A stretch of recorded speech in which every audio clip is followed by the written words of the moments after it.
off to recoup from that. Ian Kinsler gets a mental day off. That, according to Ron Washington. Can you explain a mental day off? Well, he's played every inning of every game, and Ian Kinsler been struggling a bit as of late. Needs a time off, and that's the thing. This game, not only is it physically demanding, but mentally, you also need a break. Strike to Vizquel. Now, Kinsler, about a month into the season, was hitting .420. Right now, he's hitting .295. So, yeah, just kind of a chance to catch his breath. High fly ball from Omar Vizquel, and way out there is Matsui to make that catch.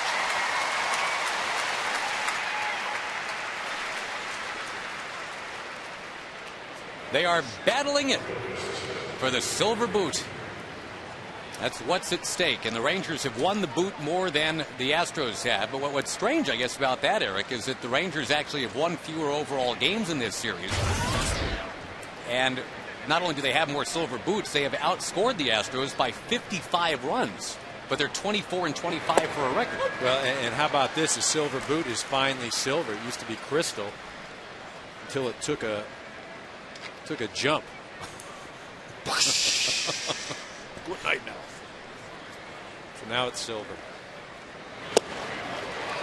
Platinum boot would be the next one, I guess. And David Murphy is quickly behind 0-2. He was a Houston native. Was a big-time Astros fan growing up, just north of here in Spring. Moeller strikes him out.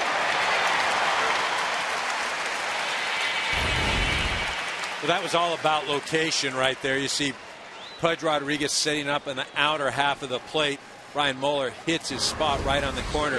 The previous pitch, an up and in fastball that Murphy chased. Just great location in that sequence for Brian Moeller. Here's a guy that dominated the home run derby last year, led the American League in runs batted in. Not a lot of first pitch magic this year from Josh Hamilton, and I think, Eric, because of what you just saw, nobody's giving him a first pitch fastball. Well, he's not going to sneak up on anybody, and you know what he did last year during the season in the home run derby. He grounds to first. Pretty nice beginning for Brian Moeller, an 8-pitch inning. Scott Feldman goes to work for Texas when we come back. Astros lineup brought to you by Taco Bell. Think outside the bun.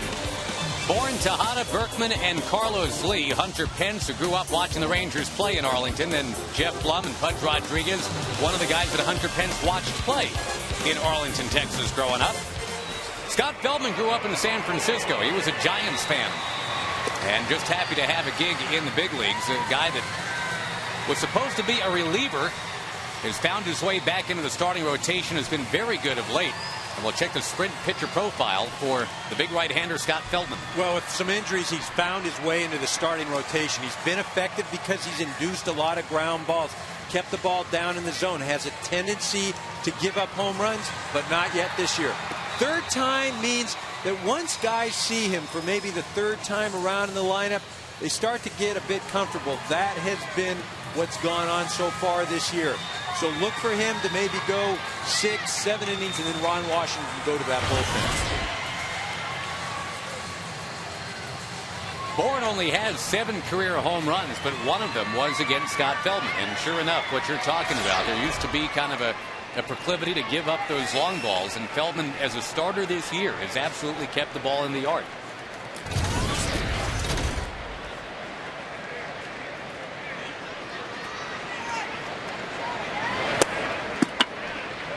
Michael Bourne has reinvented himself this year. He's close to a .300 hitter. He's leading the National League in stolen bases.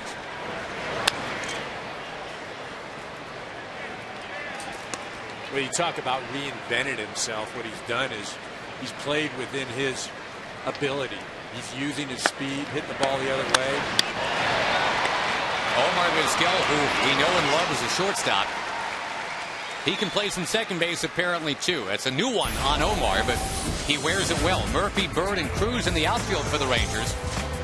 Vizquel will go to the Hall of Fame as a shortstop, but Elvis Andrews is a shortstop of the future for Texas. Vizquel gets a chance at second today. And a 6'5" catcher, Jared Saltalamacchia, back there for the Rangers.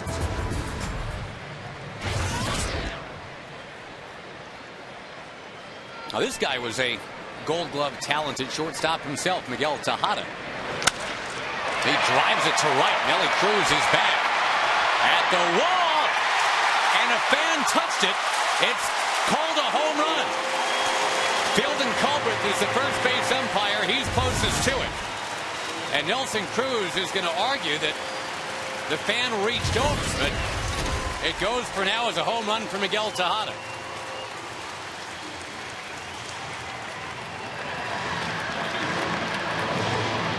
Well, as you mentioned, Josh, fielding Culbreth, as you see Brian Honora, the home plate umpire, fielding Culbreth at first base, the closest umpire to the call. He's running out there. You see Cruz up there, and that definitely, the fan has his hat over the fence, the white hat. Now watch this come in right there. You see that? There's the white hat. There's the ball.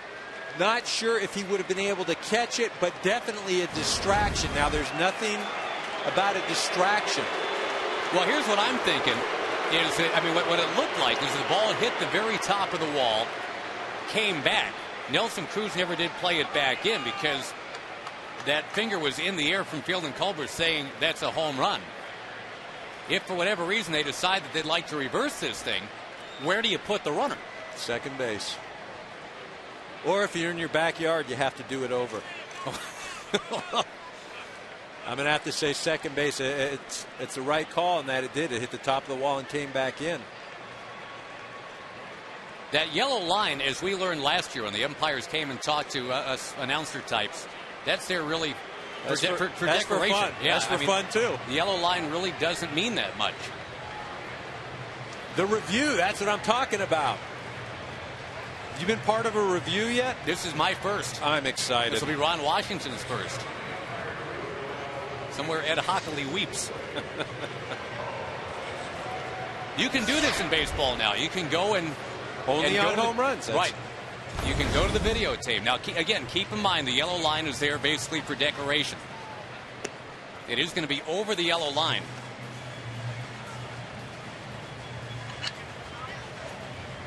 It looks like the ball hits and then comes back on the field. Back in. It does it now. If it would have hit the fence and then hit a fan beyond the fence and come back in, it's a home run. But as you mentioned right there, it does not look like it hits anything after it hits the top of the wall and then comes back into the field of play. The yellow line has been described to us as a guideline, and in places like Cleveland and Baltimore, it's useful. But a ball actually has to clear the wall for it to be a home run.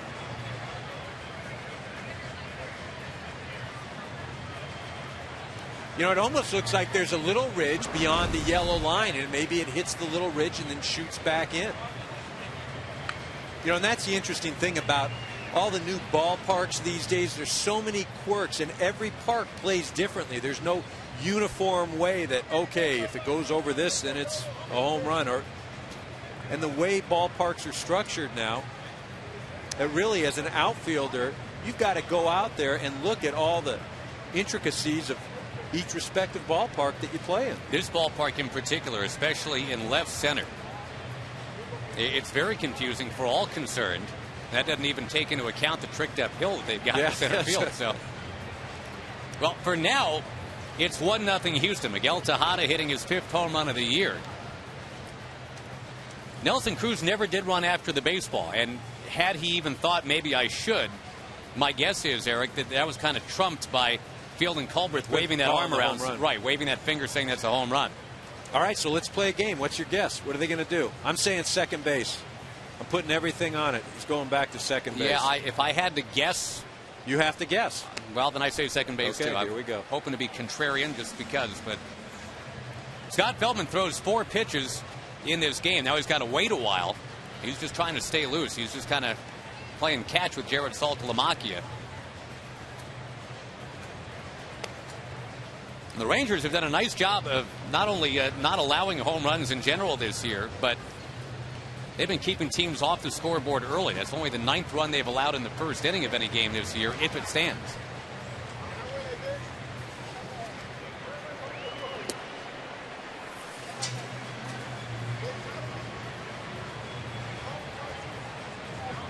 I'll tell you what, as a hitter right now, you're saying, look, I hit that thing out of the park. I got to have that. Miguel Tejada not displaying much power the first month of the season. Starting to drive the ball like he's capable. Been hit for a great average. And Ron Washington was the guy we were just talking about. Tejada as a Gold Glove type in Oakland. The guy that hit him hundreds of ground balls day after day is Ron Washington. And Ron was always one of Miguel Tejada's biggest supporters, biggest champions, as Tejada grew from a kind of a skinny little slap-hitting shortstop into a power-hitting guy, and a guy that became a defensive tour de force. Now Ron Washington is hoping that his guy does not get his due. And our umpires, Brian Honora, Fielding Culbreth, Gary Cederstrom, Jim Wolf. Gary Cederstrom is the crew chief, and he's got the ultimate yes-no vote right now.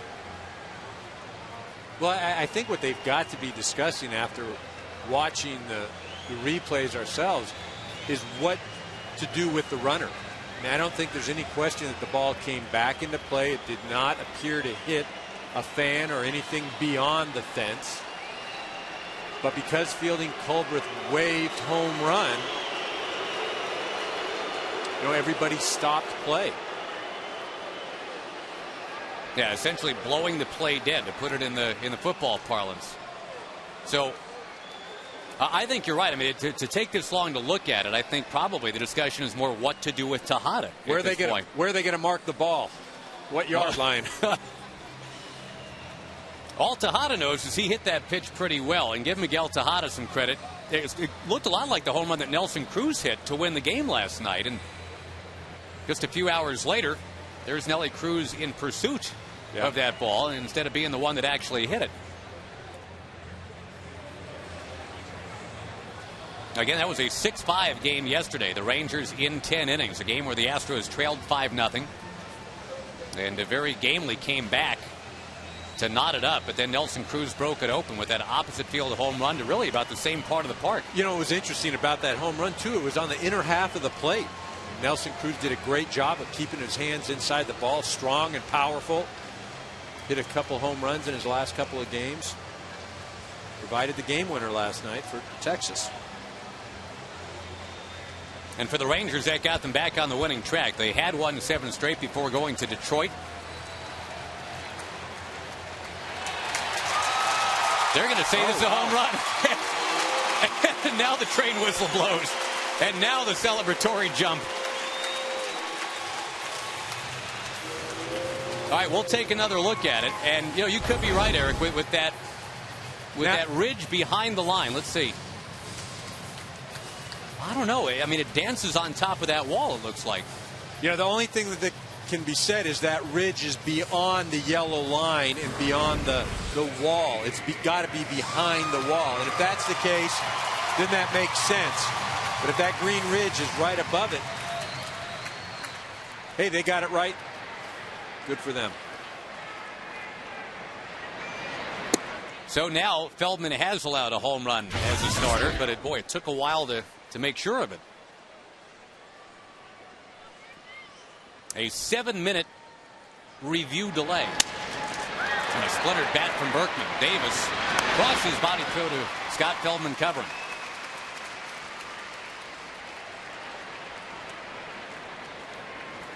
Really a nice play by the first baseman, Chris Davis, right there. Davis was right and feeding the pitcher.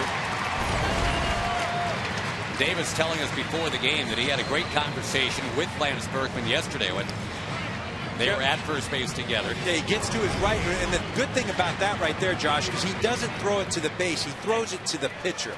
A lot of guys try and lead the pitcher at first base. Get it to the pitcher as soon as you can. Lee with a pop-up in the shallow left, and Elvis Andrus drifts back. He makes the catch to end a weird inning. A 7-pitch inning that took 8 minutes. And the Astros lead 1-0.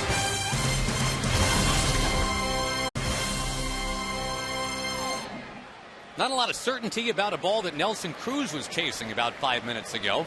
About more like 10 minutes ago now. There was a long delay talking about whether or not Miguel Tejada had homered. Our Chris Rose will have more on that in just a moment. Nelson Cruz You mentioned had a home run last night that broke open a 5-5 tie.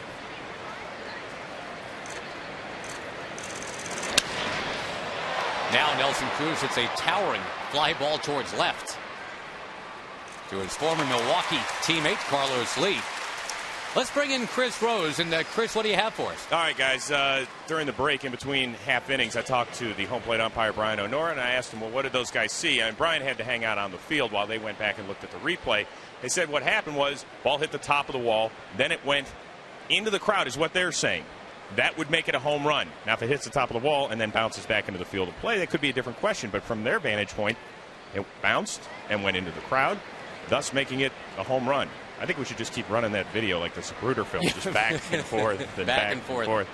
I thought from what we just saw, you could see that the ball hit the top of the wall. And frankly, I mean, maybe they've got a different angle than we do, Eric, because Blaylock swings and misses. I didn't see it actually get into the crowd like Brian O'Nora said. Yeah, from what we saw, and remember, Brian O'Nora did not see it. The other three guys went in to watch the replay, but it did not appear to us at all that it hit a fan or went into the stands.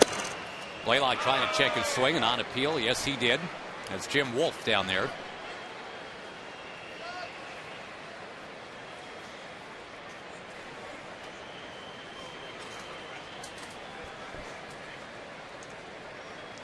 Blaylock getting a chance to play in the field for the Rangers today.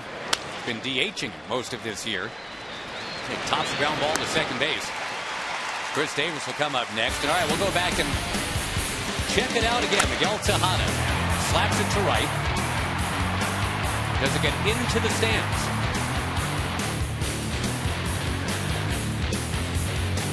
They looked at it for 7 minutes and determined that it did get into the stands. And the post-mortem celebration right there, 1-0 Houston.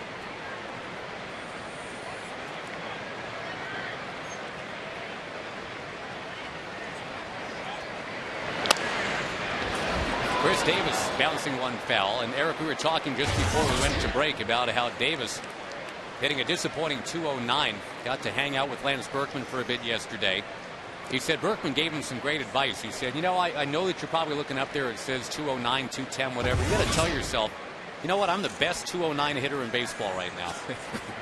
Well, it's 209 in the big leagues. That's another thing you can tell yourself. He said they don't take those 10 home runs away from you. No, but you know, you can tell. You know, when you're going up to the plate, and, you know, up on the scoreboard it says 209, and you know you're walking up there, you're going, oh, geez, come on. I mean, I'm better than 209. It's a constant reminder. But this game, it's a game of failure. It's a grinding game, and it's mentally the most taxing professional sport there is. Strike 3 called, and now he's hitting 205. Moeller 6 up, 6 down. And back in just a moment on Fox.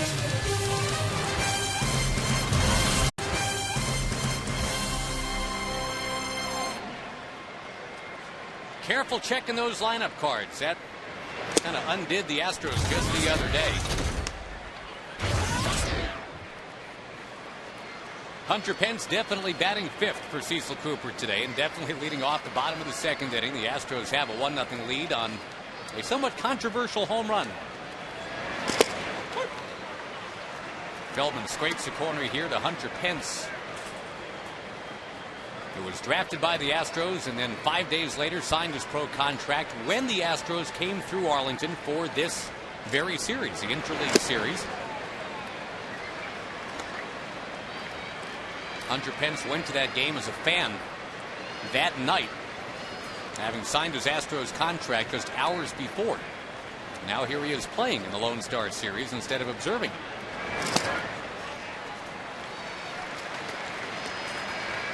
Well, Hunter Pence, one of the positive things that have happened for the Astros up to this point. Cecil Cooper speaking with him prior to the game. I mean, he's entrenched himself in that 5th spot, been consistent all year long. Called back, he takes a strike, as it turns out. You know, you talk about a positive presence, too. I saw somebody say that if Hunter Pence had a tail, it would wag all day long. He's just so happy to be here doing this for a living, you know. He is happy to take a walk. Good Hunter, good boy. Jeff Blum comes up next.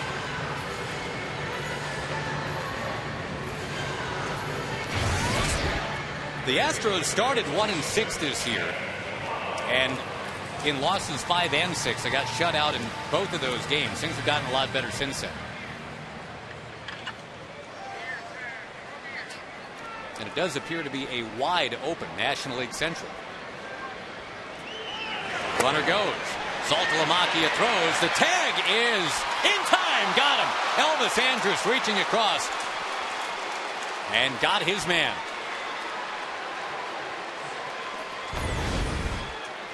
Well, Saltalamacchia making a great throw. Nice pick by Andrus. And you watch, Pence comes off the bag right here. He stays with the tag, and that's when he gets him out. You see second base umpire Gary Cederstrom waiting to make the call, watching Pence go past the bag, right on it. Nice throw by Saltalamacchia as well. But a great point by you. Andrus basically just kept the glove stapled to the body, right? So just in case he hydroplaned and went by, then he's out. Well, you know, in getting back to that, what a lot of middle infielders will do is while they're applying the tag, they're pushing the runner as well, trying to continue his momentum past the bag. That's why when you slide into second, you've got to really grab that bag. If you don't, now watch Andrus. Now see, he stays with it, and he came off a little bit, but he's not afraid to just, hey, let's nudge that foot along. But a lot of guys, again, will try and help that runner past the bag. So it becomes kind of an aggressive game of twister out there. You can keep him off there and hope the umpire's watching. I like the analogy, twister, huh? Breaking out the 70s games. You had to have played twister at some point. Ball one to Pudge Rodriguez. Left hand yellow, right hand. I'm going to leave that alone, Josh. All right. Just thought I'd throw it out there for you. Give you some rope. Pudge Rodriguez honored before the game today. He recently hit his 300th career home run. A couple of other Astros might get to that total before the year is done, too. Berkman's getting close. Carlos Lee is only 11 away. This is not home run 301. It's a ground ball to third. Pudge Rodriguez is out, and it stays 1-0 Houston today on Fox.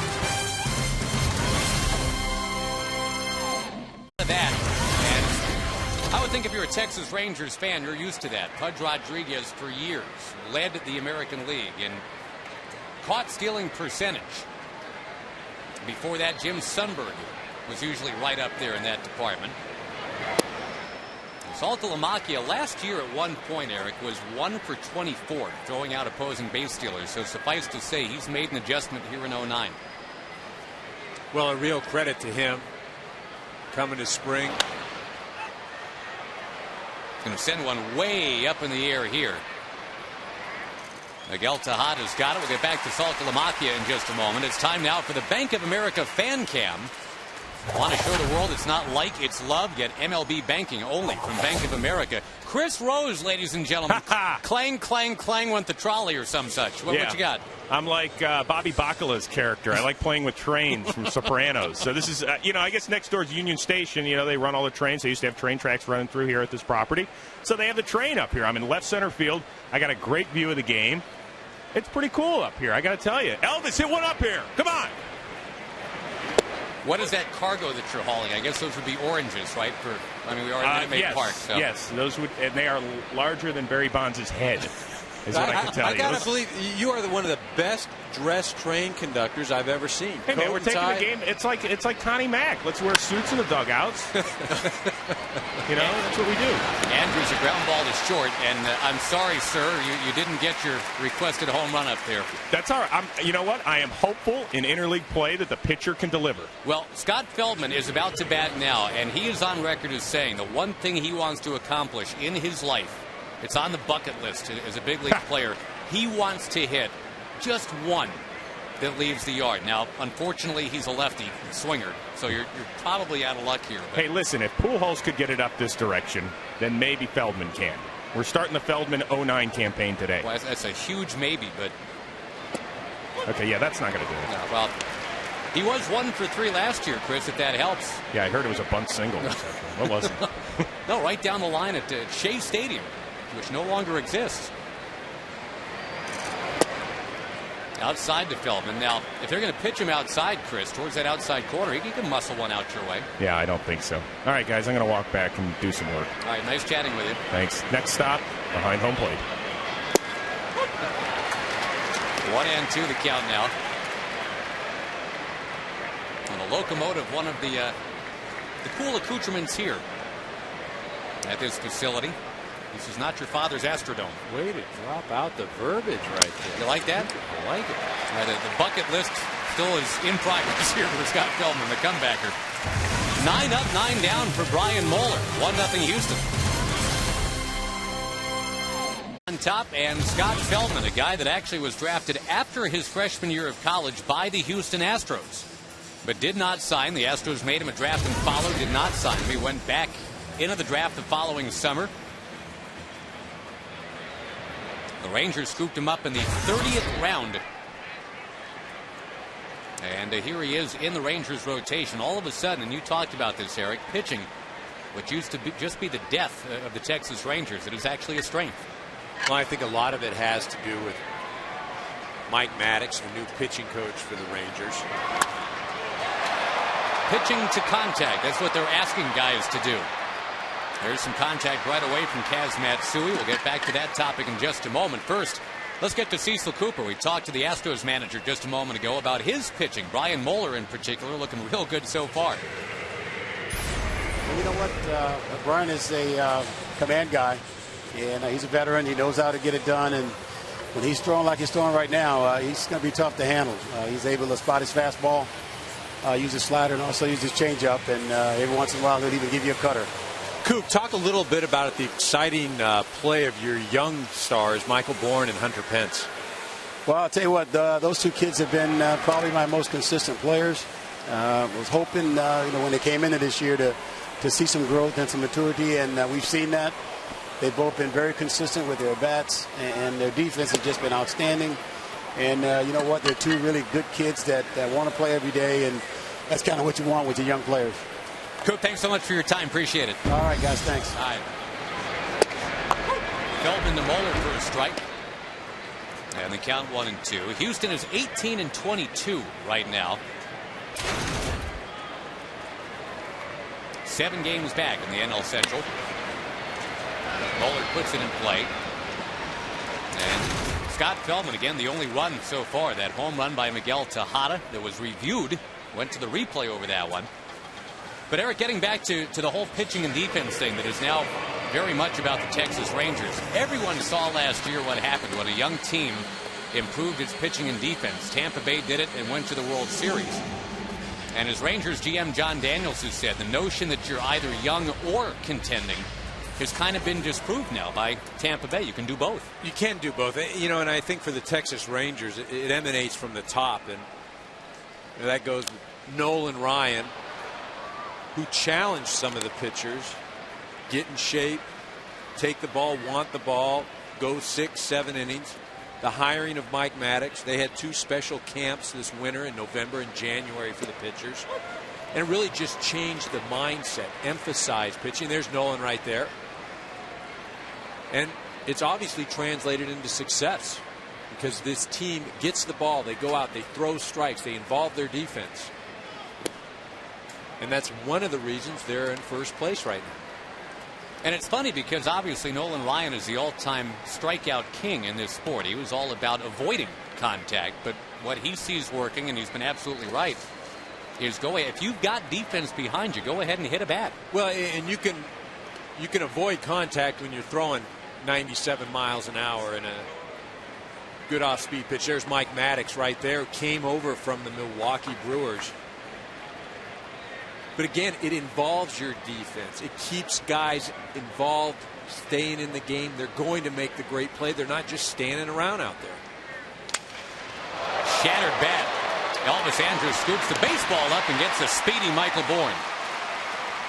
The fielding prodigy, as he has been described, Elvis Andrus takes care of business, and it stays 1-0. MLB banking only from Bank of America. 9 up, 9 down for Brian Moeller today. Omar Vizquel in his 21st big league season. Stands in there now to lead off the top of the fourth.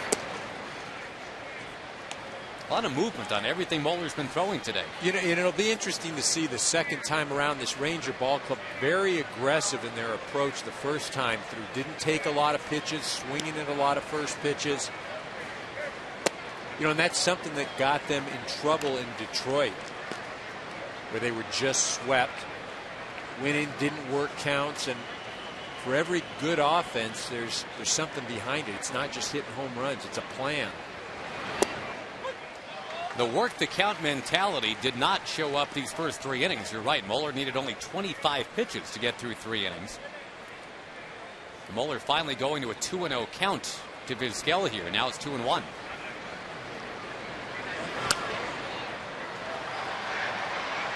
Again, the Rangers are without Michael Young and Ian Kinsler today. It's the first time that those two guys have been on the active roster for the Rangers simultaneously and have been out of the lineup in a game for Ron Washington.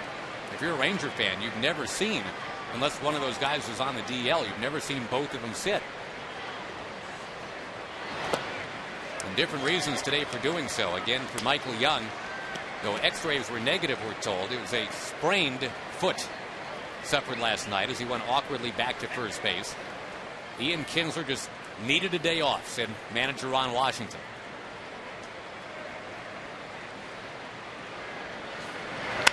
Vizquel is going to bust up the perfect game with a base hit into left center. Fox Sports proud to support the Michael J. Fox Foundation for Parkinson's research. The Michael J. Fox Foundation's goal is to drive the development of better treatments and a cure for Parkinson's. To learn more, please go to michaeljfox.org. And you and I are wearing the pins. We are. There it is, right there. Got 'em up. There we go. There What's that? Yes. Nice. Fox logo. Michael J. Fox organization logo. And they are doing great work for a great cause. We're happy to throw our support behind it.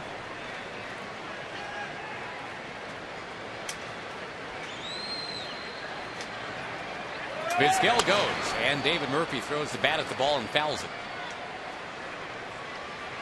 42 years old is Omar Vizquel, running around like he's 22. Well, and you can see this is a hit and run in this situation. Vizquel making sure that Brian Moeller is throwing home. You see him looking in as well as he's running towards second base to try to pick up the pitch. Not a bad play. Moeller's thrown a lot of strikes. Ron Washington employing the hit and run there.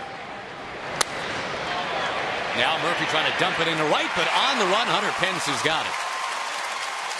And the Astros outfield defense continues to be very good. You talk about the defense of the Astro outfielder, Hunter Pence, very athletic. Speaking to Cecil Cooper prior to the game, he was mentioning how Hunter Pence is probably as good an athlete as there is in the big leagues. He can do everything. Run, throw. He's got that lanky type body. You talk about great athletes. Here's one at the plate, Josh Hamilton. Not a lot of guys who weigh 240 can move as gracefully as Josh Hamilton. He's going to serve one to left. Long run for Carlos Lee. He won't get there.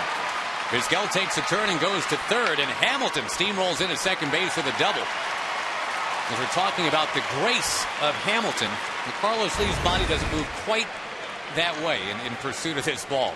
No, you see Josh Hamilton, his head right on that. You see him focusing on the ball. He's not pulling out, keeps his head right on the barrel of the bat till he makes contact, drives the ball the other way, and then out of the box, never stops running. Omar Vizquel, he has the play in front of him, so he doesn't need to look at the third base coach. Again, if you're a runner, you don't need to pick up the coach if you can see the play yourself. Josh Hamilton heading into second base. I'd say Josh Hamilton, for size and speed. I mean, there's one other athlete that I've seen in person, and that's LeBron James. And he's on a whole nother sphere. But I did not realize how big Josh Hamilton is. I mean, you mentioned the 240, and he is graceful.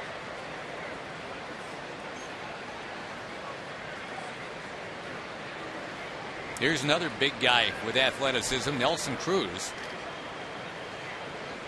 A couple of former Milwaukee Brewers hitting cleanup for the respective teams today.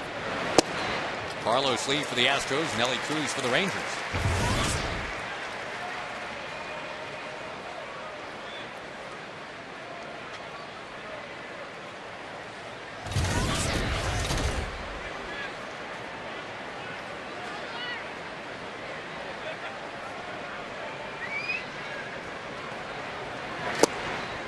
That one is down and in to Nelson Cruz. And yesterday, Nelson Cruz in a 5-5 game. Opposite field off the Troy Hawkins. And again, just to show how strong he is, that's an opposite field, but that pitch is up and in. It's on the inner half of the plate. Not many guys can go the opposite way on an inside pitch. Well, and pound for pound, I mean, when you think about it, Hamilton and Cruz, Carlos Lee and Hunter Pence, I mean, those are big guys, big outfielders running around out there in this series. And Carlos Lee, as we mentioned, I mean, has it more of a lumbering look to him, but he's super athletic too. Yeah, I'm still, Josh Hamilton is on his own page. I mean, that guy physically can do things that nobody else can. And again, with that size, would not want to be running into him.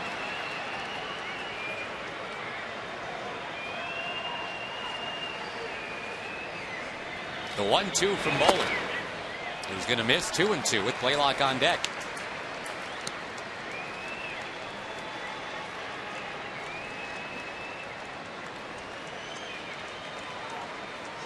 There's a lot of outfield here, too. You know, if you're looking at one of these big guys running one down, this is a great place to showcase.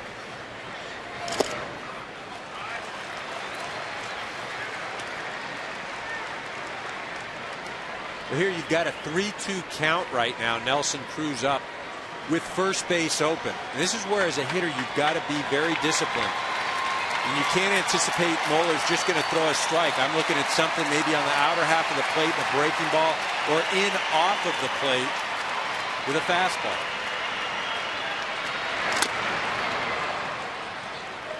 Goes with that little cutter away. If you're the pitcher right now, Ryan Moeller, you don't care. You see Ron Washington cooling off a little bit there. But you don't care if you walk this hitter, because then you keep the double play in order, or make the double play an option with the next hitter. You can get out of the inning. But if you feel like you have to throw a strike in this situation, you're really at the mercy of the hitter, because the hitter makes contact. It's a pretty good chance that at least one run will score in this situation.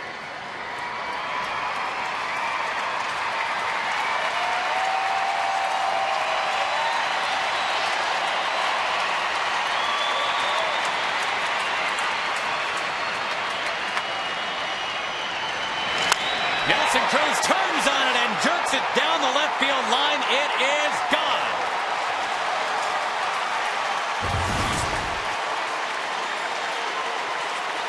Well, Eric, you talked about muscling one to the opposite field last night. But this is just turning on one. Hang time of about a second right there, and it's 3-1 Texas. Well, and they tried to go inside with the fastball off the plate. See Pudge setting up in off of the plate. The problem is, if you don't get it in there, you're in a lot of trouble. You see where Pudge is. He's off of the plate. You see the plate over here. He's in off the plate. That ball over the inner half of the plate. Nelson Cruz does not miss it and demolishes it. Blaylock trying to follow up, going into that left field corner himself. And it's going to end up as a foul ball right down the line. Nelson Cruz, maybe the latest and greatest late bloomer on the baseball landscape, Eric. Guys like Ryan Ludwig in St. Louis, Nate McLouth in Pittsburgh. Nelson Cruz, last year at the age of 28, finally got it going the way he wanted to. Well, it's about getting an opportunity to play. It's about the manager, the coaching staff having confidence in you as a player. And that translates into confidence in yourself. Blaylock, who just missed to left, is not going to miss to right. Around first on his way to second, motoring in there with a double. And Brian Moeller, who was perfect through 3 innings, having a devil of a time here in the 4th.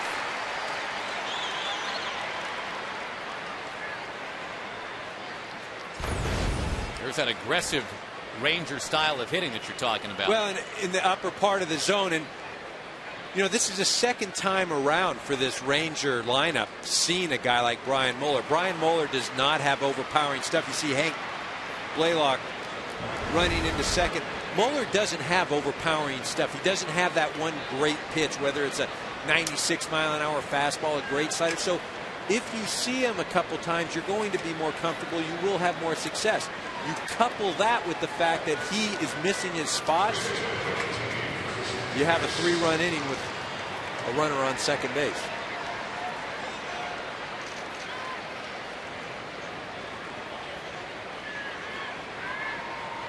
brings up another soft-spoken, gum-chewing Texan. Chris Davis out of Longview, Texas, in the eastern part of the state.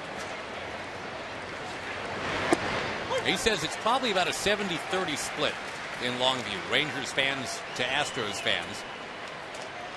But he was telling us before the game he had posters of both teams all over his room.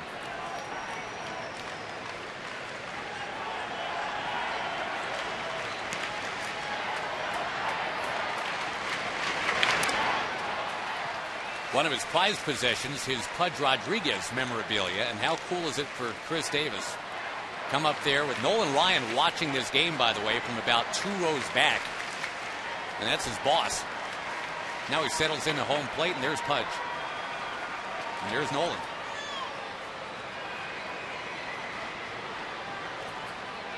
Yeah, the only way it could get any cooler is if Pudge puts down a fastball right down the middle. Davis requesting time.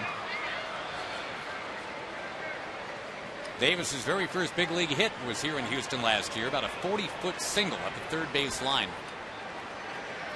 Still the only hit in the big leagues he's ever had like that. It was his first one. And again, just a little bit of contact to hang in there.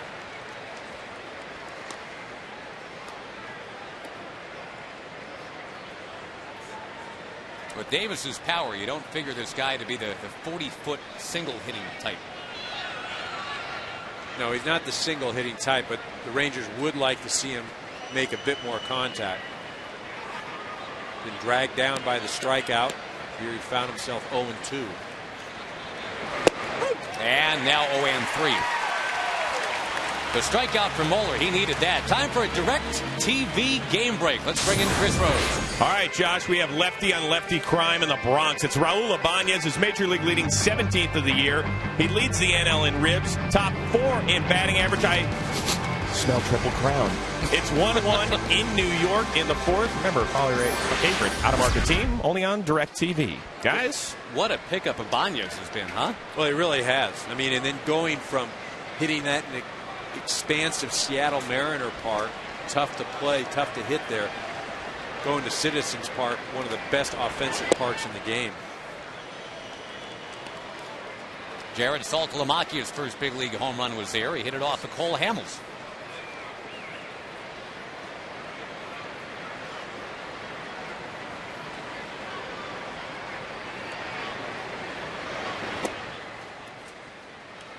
With Saltalamacchia at the plate and Elvis Andrus in the on-deck circle.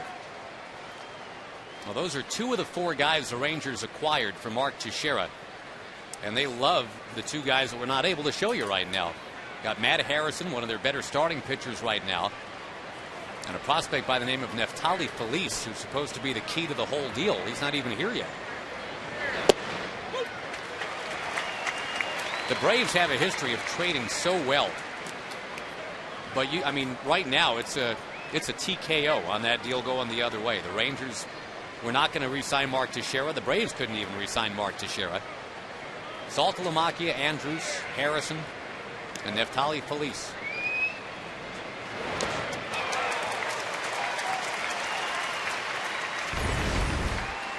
Well, Mueller, a good breaking ball here in this situation, in a good spot. A good spot, not necessarily it's going to be a strike, but there's no way the hitter can hit there. You've got a Hall of Fame catcher behind the plate blocking that ball.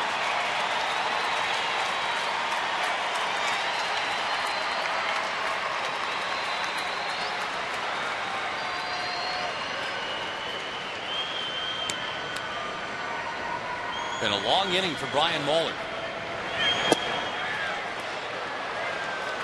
Runs the count to 3-2.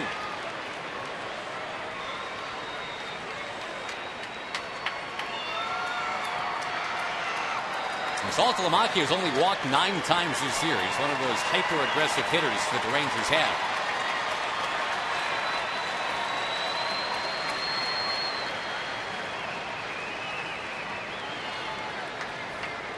A 28th pitch of the inning is due. Moeller doesn't like the sign that he's getting here. Well, and as you mentioned, coming into this inning, a total of 25 pitches. Again, the Ranger hitters seeing more pitches in each at bat, being more patient, and not missing the mistakes that Brian Mueller has made. Now he's out of the inning. But Nelson Cruz got him. A 3-run home run to make it 3-1 Texas. A 3-run home run in support of Scott Feldman. The Rangers lead the Astros on Fox today. Josh Lewin along with Eric Karros and Chris Rose roaming around for us today. Appreciate you joining us on Fox this afternoon. And the Rangers, who had a 7-game win streak until they got to Detroit, they were able to get back on that winning track yesterday. They have a 2-game lead on the Angels in the AL West. The Rangers have not made the postseason since 1999. As you look at Tejada heating up.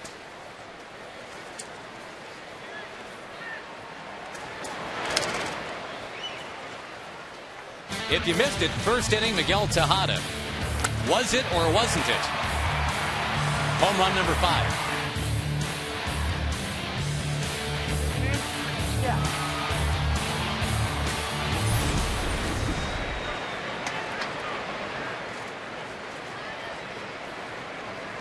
Nelson Cruz's home run left really no doubt.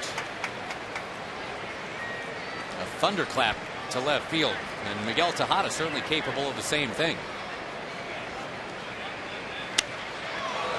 Pops it in the air beyond Vizquel, who drops his hat down, then goes and makes an over-the-shoulder catch. Omar's just such a fascinating guy to watch play baseball. Look at this. Check that out. He takes his hat off with his right hand and throws it down. I don't know if I've ever seen that. It's like, I won't be needing this, so I'm just going to take it off and lay it gently down and then go make an over-the-shoulder catch. Check this out. There we go. Right hand. Let's throw that down. Very nice. Getting his first ever start at second base.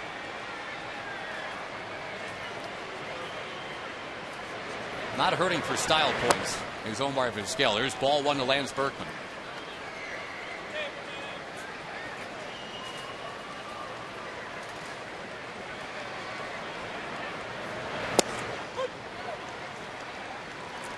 Berkman had a 3-run home run yesterday. Boy, he just clobbered the Rangers a year ago. It was 13 for 22 against them in this series. Line shot foul. Remember how hot Berkman was last May. He had that stretch where I don't think hot even begins to describe it well. He was 29 for 49 at one point.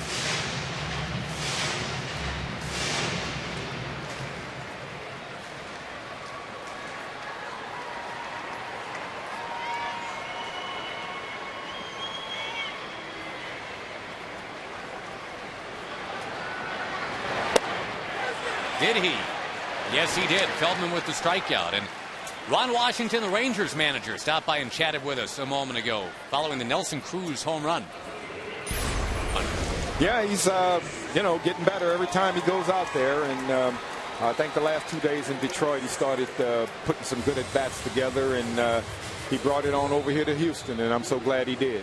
Talk a little bit about Scott Feldman and really what this whole pitching staff has meant to your early season success. Well, they meant everything to our early success. By them keeping the ball in play, it's keeping our defense on their toes, and they're making all the plays out there. And as long as you can pitch a little bit and play some defense, you got a chance to be in every game. And that's where we've been all year, in games. And as many of them as you can be in, then good things can happen.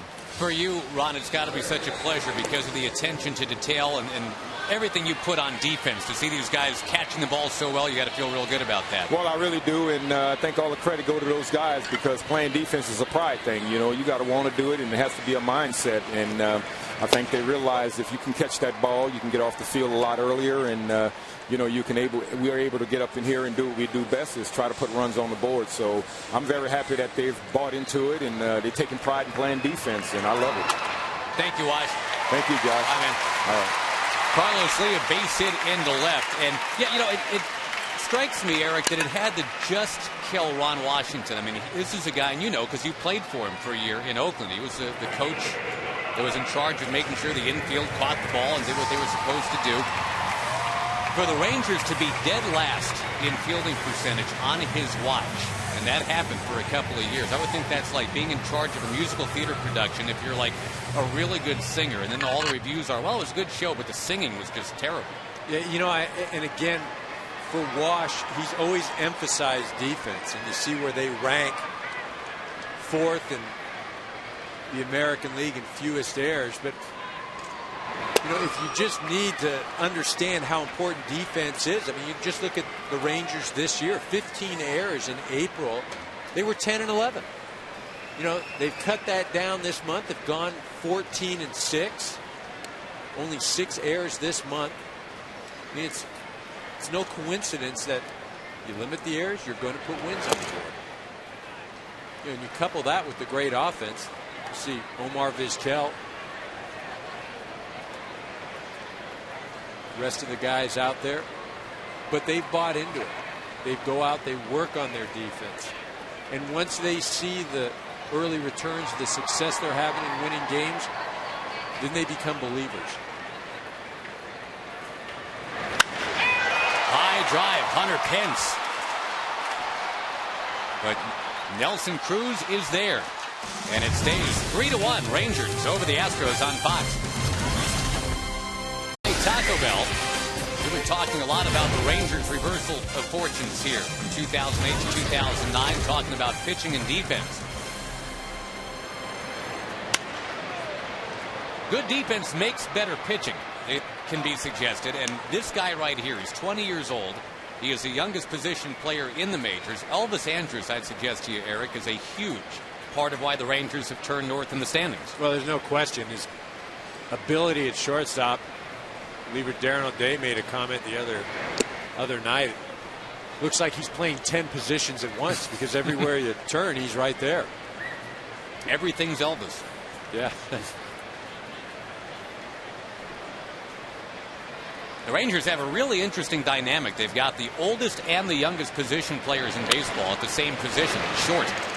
Miguel Tejada, who splits the difference between 20 and 42 years old, cannot capture Elvis Andrus. He's aboard, and a guy that loves the whole pitching and defense thing, standing by with our Chris Rose. You got that right, Josh. I'm with the Hall of Famer and now Texas Rangers president Nolan Ryan. And Nolan, it's one thing to have your team in first place here at near the end of May. It's another the way they're doing it with pitching and defense. It's got to bring a little smile to your face. Well, we're real excited about their way they're playing because we're getting good pitching, we're getting extremely good defense, and then the hitting's been timely. You're back in Houston and you look up in the rafters. There's number 34 retired. 9 years spent with the Astros. If there's one mental snapshot you take away from that time, what was it? Well, it would probably be Mike Scott's no-hitter to clinch that the Western Division. Not your no-hitter, huh? No, I would think that one because of us getting back into the playoffs. Now, you see that short porch out there in left. I know you did your share of hitting over your career. You had 2 big league home runs. I imagine I would have smelled 30 or 40 if you played in this park, right? Well, I would have been trying to pull, I can tell you that. I don't know. But it's pretty enticing if you're standing in a batter's box. You remember who you hit your 2 homers off of? Don Sutton and Charlie Palaio. You remember everything. It's unreal. I can't tell you how many guys I asked that question to. They got no idea. Well, when you only hit 2, you remember. So what was it like making the move from Houston to Texas for you? Well, I'm very comfortable with the Rangers because I finished up there and had 5 years with them. So it was kind of like coming home, same way here in Houston. Well, continued success and enjoy the rest of the game. Thanks, Hall of Famer. Thank you. Josh? All right, thank you, Chris. And Scott Feldman with the bunt. He got it down after all, moving Elvis Andrus. And that's got to be the first time that Don Sutton and Charlie Palaio have appeared in the same sentence. Well, and Don Sutton, a Hall of Famer, so Nolan Ryan hit a home run off a Hall of Famer. Future Hall of Famer here. You and I were talking before the game. I think we're both in agreement that Omar Vizquel deserves to be there. Yeah, I absolutely believe so. I mean, for a 15-year period, I think he was the class of baseball at the shortstop position. Offensively, became a very productive player. Not the power guy, but somebody that could handle the bat, drive in runs. But as far as defense, just been a joy to watch. Only Ozzie Smith winning more Gold Gloves at that shortstop position.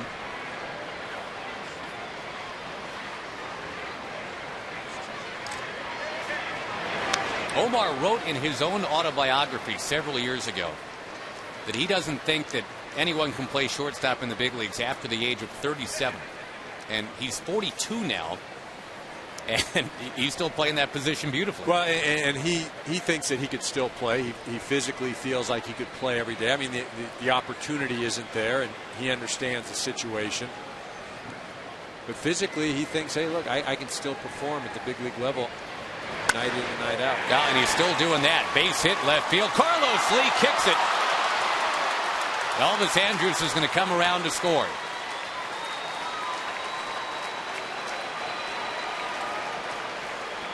Will go as a hit and an error as Andrus races around and in. Well, a nice job by Omar Vizquel as he shoots the ball to left field. Dave Anderson, the third base coach, holding Elvis at third, but when he sees the ball get away from Carlos Lee, he starts waving him in. Now, Omar Vizquel, you see running, he gets credit for the RBI, but really you have to go back to Scott Feldman, his ability to sacrifice Andrus into second base. And remember, Feldman doesn't have at-bats. He doesn't get to hit in the American League. So even more important, him being able to get the bunt down.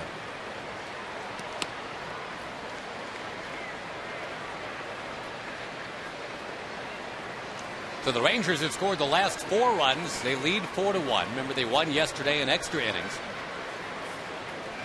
The Lone Star Series, a battle for the Silver Boot.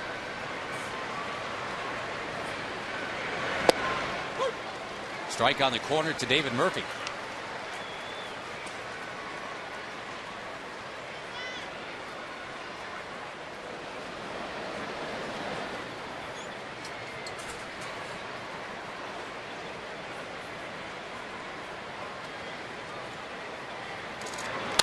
Murphy tags it over a leaping Berkman. Into the right field corner it goes, and at 42 years old, Omar Vizquel is being told, come on down. The relay throw on its way, and Vizquel is out. Down to third is Murphy.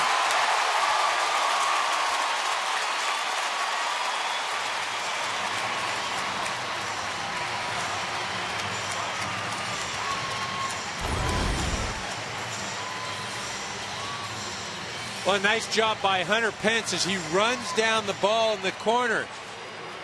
Picks it up barehanded, makes a good, strong throw to Matsui, who turns and fires home. See Pudge there waiting for Omar Vizquel. See Omar sees that, he's running around. Now watch Hunter Pence, picks it up barehanded, just turns and throws. Now if he picks it up with his glove and makes a transfer, takes another step or two, Omar may be safe. Nearly 24 Gold Gloves involved in that play at home plate. Omar Vizquel sliding in. And Pudge Rodriguez putting down the tag. Score at 9-4-2. And Murphy takes third.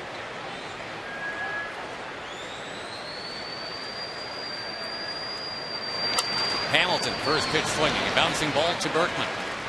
And the Rangers settle for one here in the top of the fifth. A 4-1 lead in Houston on Fox. That he doesn't need to make that block or worry about that collision. Omar out at home. And it stays a 4-1 baseball game into the bottom of the fifth. Jeff Blum will take a strike from Scott Feldman.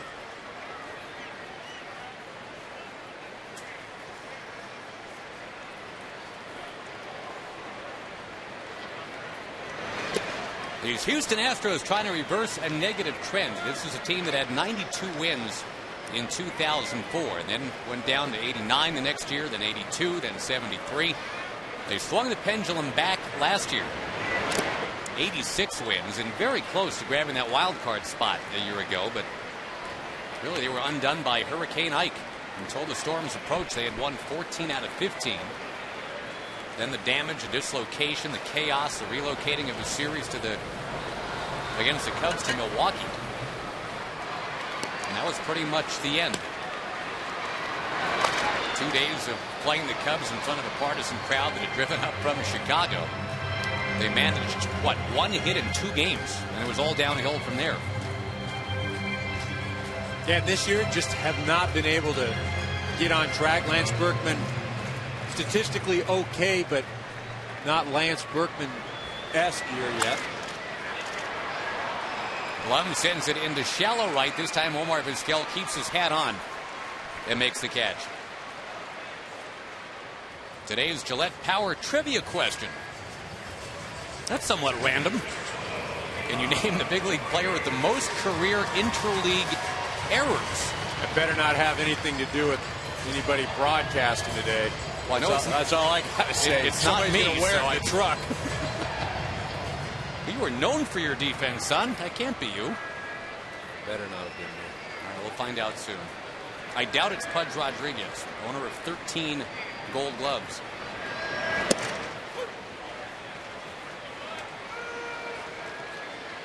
Pretty soon, he's going to have the record for most games caught. Carlton Fisk and Bob Boone each have just a handful more right now. Most of what he's accomplished in this game, he accomplished as a Texas Ranger, but that 300th career home run, that was as an Astro. It was, and you know, I think probably the year that he was the most valuable player on his respective team, that he had the most impact, you have to go back to that 2003 Florida Marlin Championship ball club, where he was really the veteran leader on that ball club, led a young pitching staff offensively, hit third, fourth for most of the year, and really was the cog that led them to a world championship. He had all those great years with the Rangers, but they only made the playoffs a handful of times and kept drawing the Yankees every year, and they just get completely demolished by the Yankees. Remember, those teams where, you had the Juan Gonzalez, you had the Palmeiro, you had a bunch of other superstars, and that's why I would say, going back to that 2003 season, just a great year for Pudge. And it was kind of ironic, I guess. Ranger fans looked wistfully at that. And, I mean, they wished Pudge well, and it was cool to watch him winning a World Series and being celebrated. But as a Ranger, that's what he accomplished.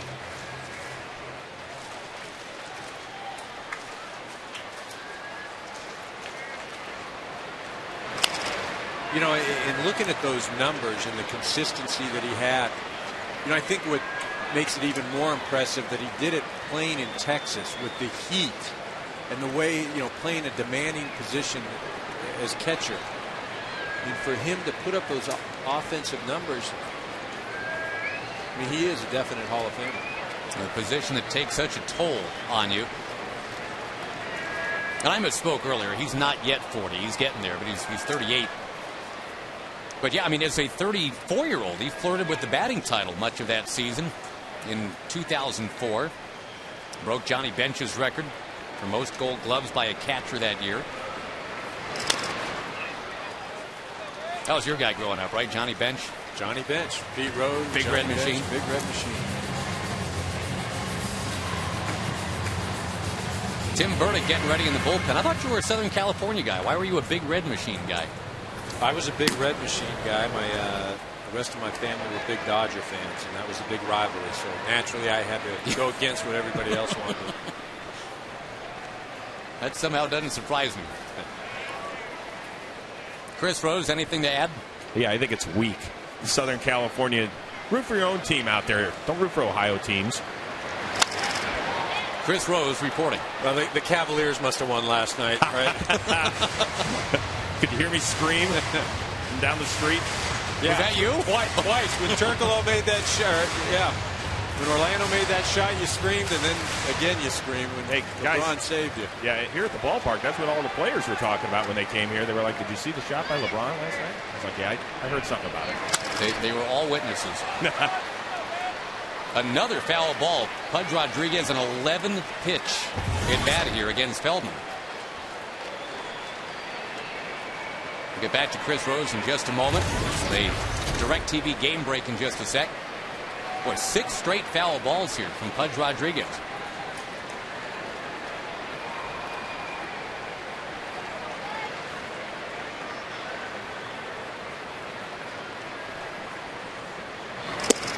Feldman strikes him out. Took a while. got it done. Now, that DirecTV game break with Chris. Yeah, from the We're Getting Old file, John Mayberry hit 255 homers in his big league career. His kid, John Mayberry Jr., with his first, a 3-run shot for the Phils, and nobody's there to love him. Silent treatment. He's used to, here they come. No. Get away from me now. They're up 4-1. Follow your favorite out-of-market team only on DirecTV. Karos, did they do that to you for your first big leaguer? I'm not even going to respond to that. First of all, I don't even remember the first big leaguer. How do you Actually, no, you know what? It was in San Diego. There we go. It was in San. I was trying to remember which one it was. Who was it against? How do you not remember that? I do. It's all coming back to me now. Craig Lefferts. That's not Don Sutton, but it's Craig Lefferts. Couple of strikes here. That's embarrassing. That's embarrassing, Karos, that it wasn't on the tip of your tongue. That's terrible. It's a big league homer. Your first one. You got to remember that. There's so many of them, Chris. I'm just kidding. So much love in this room right now. 1-2 the count. And John Mayberry Jr., by the way, dealt to the Phillies from the Rangers right at the end of spring training. He was a Rangers first-round pick a couple of Junes ago, or several Junes ago now.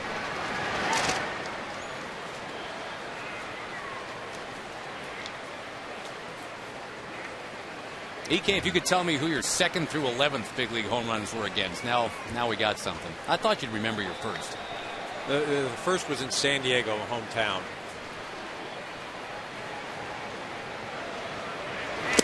Wave and a miss.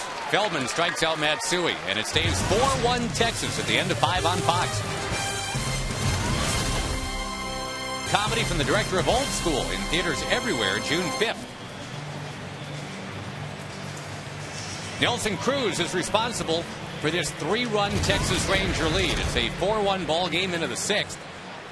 And Nelson Cruz becomes the latest Texas Ranger to roll into double digits in terms of a home run total. 3-run homer in the 4th inning off Brian Moeller.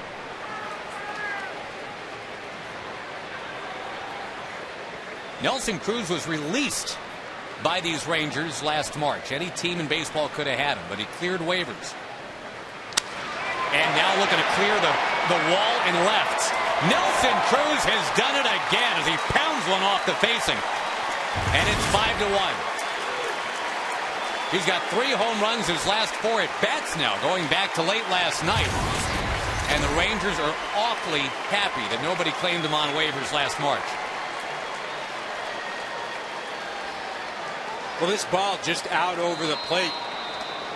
Cruz sitting on the first pitch. He gets that pitch really setting up on the outer half of the plate. You see Pudge, look at that. Has to move his glove over the inner half of the plate. Cruz keeps his hands inside, drives the ball to deep left center for a home run. Blaylock trying to do it himself, drives it to right, and there it goes. Hank Blaylock hits one out, and it's 6-1.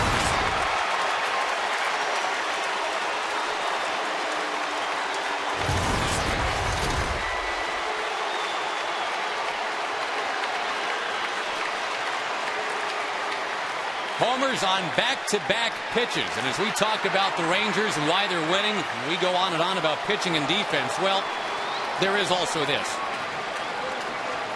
Well, coming into today, 2nd in the major leagues in home runs. Behind only the Yankees with 3 today, though. They move ahead of the Yankees. Will be 1st in Major League Baseball, assuming the Yankees haven't hit any.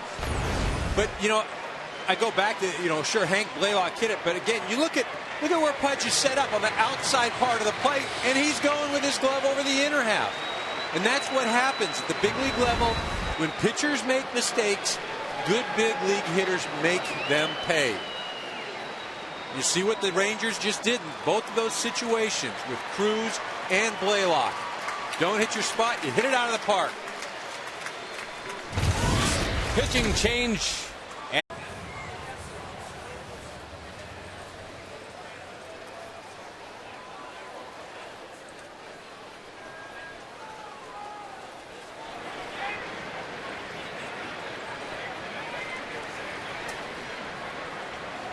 Time now for the Zantac Relief Pitcher Profile. A heartburn, attack it. Zantac, the former Rice Owl, Tim Burdick, will deal a strike to Chris Davis. It is 6-1 Texas now. The Astros had the first run today on a Miguel Tejada home run.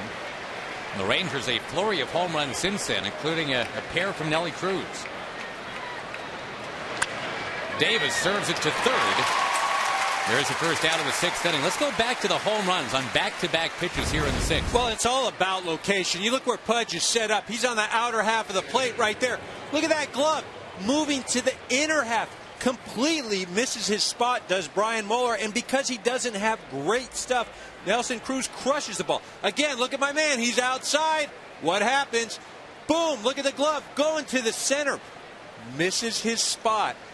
Brian Moeller does not have the type of stuff when you're talking about fastball, slider, or anything to get away with mistakes like that. The Rangers make him pay. The Rangers still are not drawing a lot of walks. In fact, they don't have one today. But that aggressive approach, they've got 3 home runs and a 6-1 lead.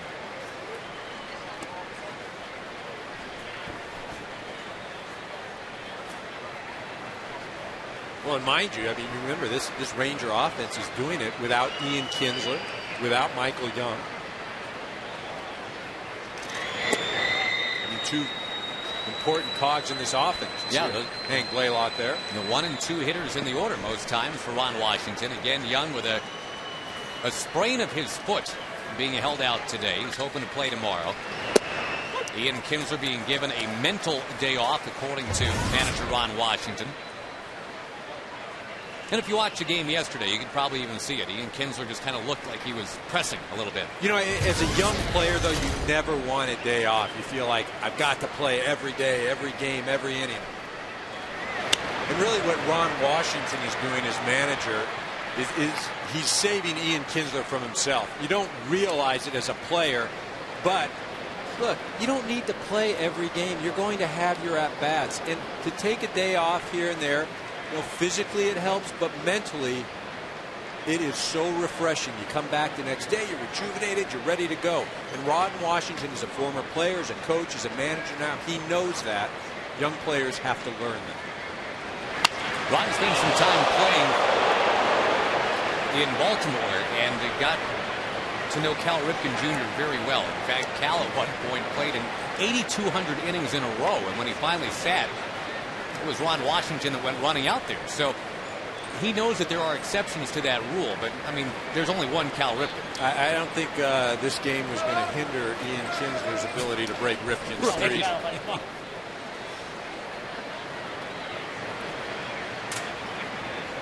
Well, as you suggest, the Rangers are doing fine without Kinsler and Young today. Saltalamacchia down on strikes. And folks, next week on Fox Saturday Baseball, Andre Ethier leads the Dodgers into Wrigley Field to take on the Cubs. Or you might see Chipper Jones and the Braves taking on the Diamondbacks. Fox Saturday Baseball presented by Taco Bell returns next week at 4 Eastern, 1 Pacific on Fox. Check local listings for the game and start time in your area.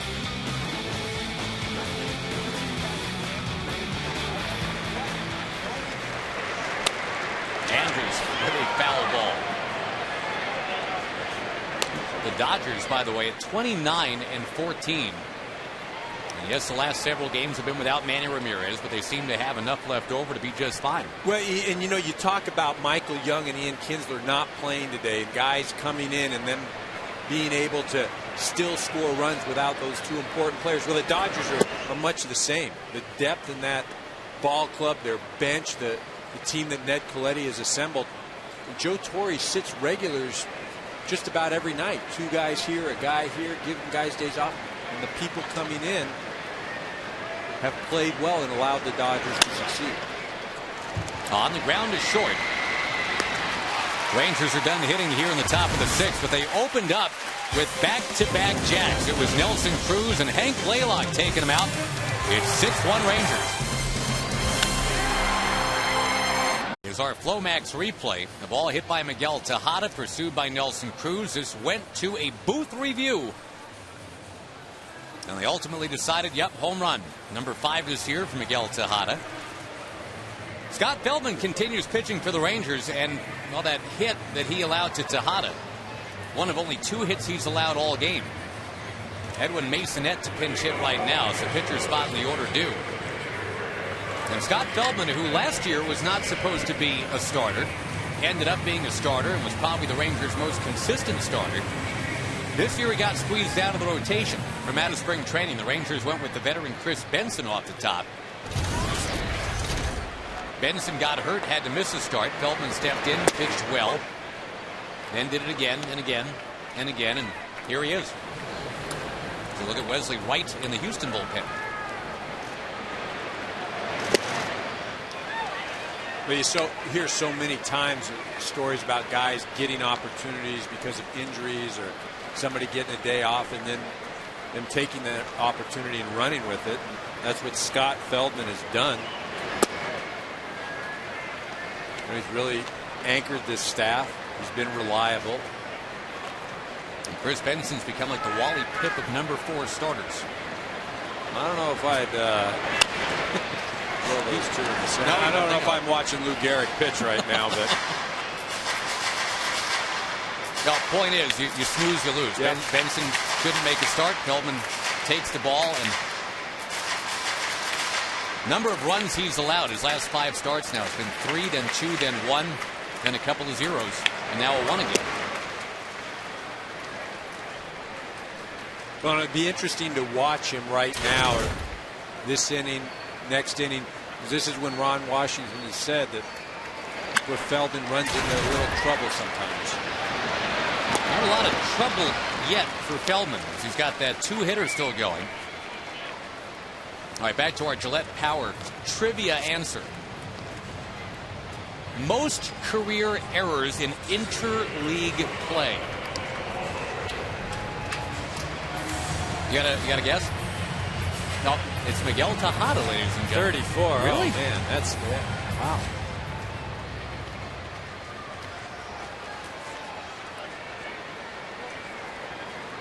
Probably about 3 a year, I guess. Maybe a little bit more than that. I think he probably beat me by about 33. Yeah. Just kidding. Well, you figure it had to probably be a middle infielder, somebody with a lot of opportunities. A lot of opportunities, that's right. Well, we've talked about defense a good deal today. The Rangers finally getting it right after all this time. And again, a lot of attention being paid to Elvis Andrus at short. Michael Young has done a real nice job at third base, too. Hank Blaylock plays that position today. Michael Young, again, with the sprained foot. But you make one move, and you basically improve 2 positions, I think is what the Rangers were looking at. Michael Young won the Gold Glove last year in this league, in the American League. At short, Michael Bourne down on strikes. So to move Michael Young, move a Gold Glover 40 feet down the road. First blush is, why do you do that? But hey, Chris Rose, did you know about Twitter? Are you down with the program here? I'm doing it right now. Oh, you are? I just tweeted that Michael Bourne was wearing a microphone for us today on Fox. Oh. Yeah, and he had it on the back of his belt. So I hope he doesn't fall backward on us. We cannot afford that. So you'll see that picture momentarily. And fans are encouraged to use Twitter to stay connected to Fox Baseball. Tejada lifting it to right. Nelson Cruz can't get it, and that is a foul ball, not by much. And there's the mic of which we speak, Michael Bourne. See, I don't lie, guys. Karos, did you tweet anything interesting today? No, but I didn't tweet anything. But you know that mic right there that Bourne is wearing. Guys, it became almost like a superstition. If you wore it and you had a hit your first time up, boy, you're going to be chattering the rest of the game. You wear. But I'll tell you what, if you didn't get a hit that first time up, that thing was off. You're not wearing it anymore. I've had enough because you blame it on the mic. Did you ever wear one for Fox? I did. As I said, that thing came off a number of times after that first 0 for 1. Okay. That's good. So that's how you got an internship here, and then eventually this job. That's how I got to this booth probably a few years earlier than I wanted to. So next year we'll see Josh Lewin and Michael Bourne. That'll be nice. Oh, yeah. Yeah, that's very likely. But follow us at twitter.com/MLB on Fox. All you Twitterati out there. Fox's MLB announcers tweet throughout the week.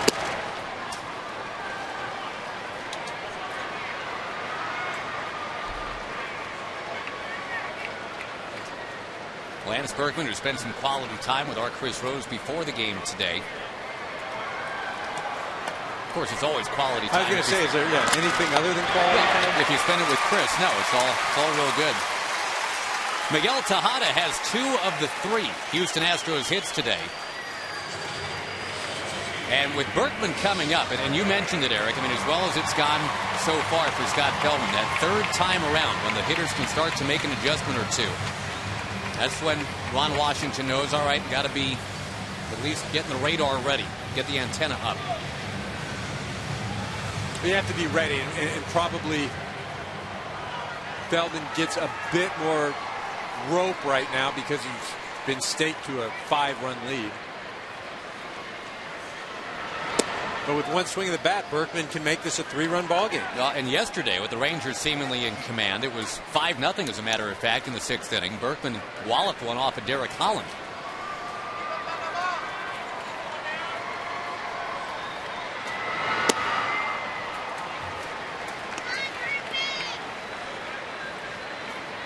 You saw that note on Lance Berkman, his dad, a big Mickey Mantle fan growing up. And Mick was a switch hitter, and by golly, Lance was going to be a switch hitter.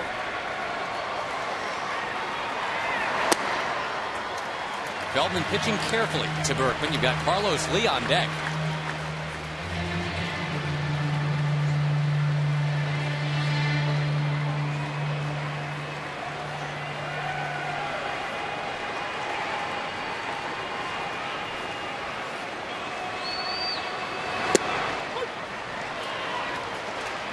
Still throwing 92 is Scott Feldman.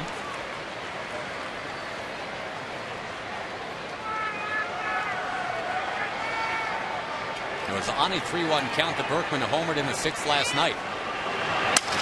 This time, right back to Scott Feldman. Berkman spikes his bat. Not happy. 6-1 Texas. Scott Feldman will get another chance to swing the bat. The Rangers will get at least another inning out of Scott Feldman going forward. He's working on a 3-hitter.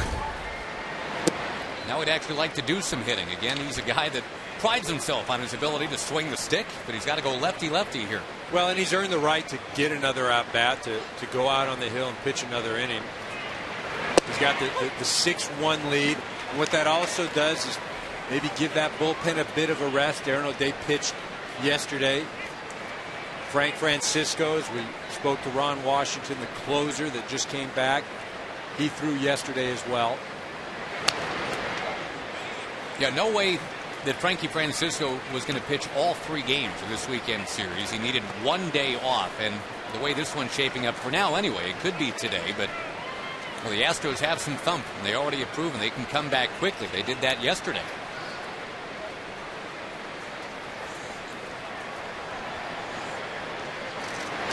So put it this way, it's the kind of game where Ron Washington is hoping that it doesn't involve Frankie Francisco, because then he's fully available tomorrow. Yep. But as you mentioned, Astros came back from 5 runs down yesterday to tie the ball game.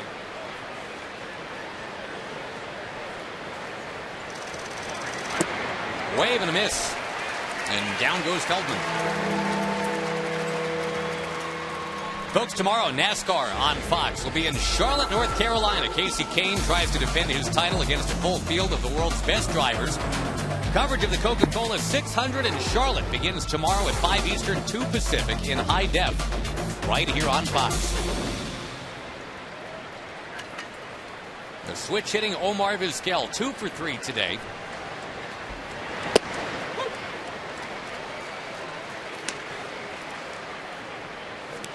And again, at 42 years old, he is a veteran influence on an otherwise very young team.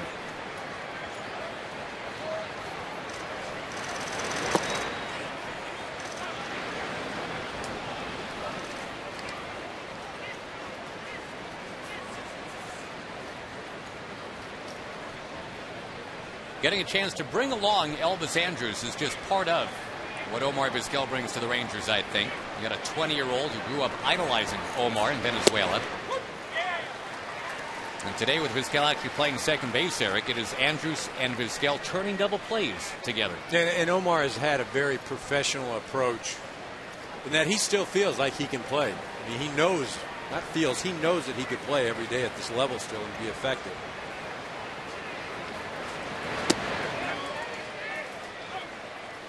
On appeal, no swing. A lot of face time for Phil and Colbreth right now. El Terremoto, they called him in Venezuela, the earthquake. Always moving.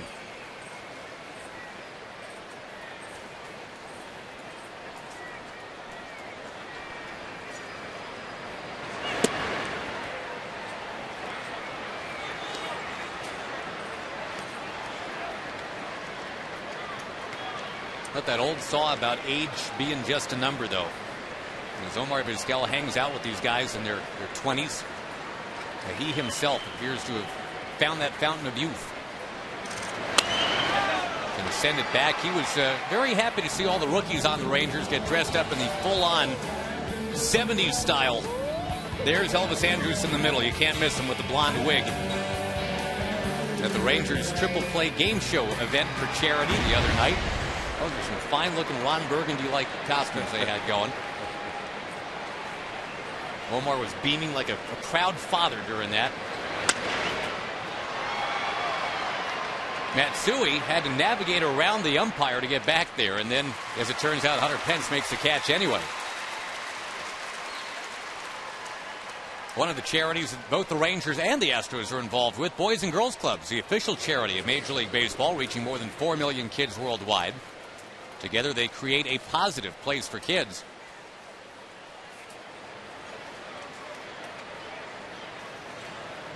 Chemistry, I would think, isn't something you can force, right, Eric? I mean, the Rangers guys coming together, and Chris Davis actually captained that song that they ended up performing, karaoke style. But you can't just say, okay, guys, you're a bunch of young guys, go, have chemistry. No, you know, and it is created. And, you know, I was talking to Josh Hamilton. They reinstated the kangaroo court this year. They didn't have it at all last year. And the judges are some of the older guys on the team. Kevin Millwood. And Eddie Guardado's in on that, yeah. What the kangaroo court institutes quote-unquote fines for if you're late or you didn't stretch or you didn't get a runner over, those sorts of things, and some other comical things as well. Yeah. But again, just another representation of a team coming together.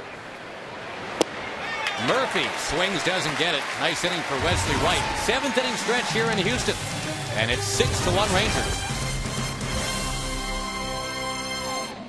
Limited time only.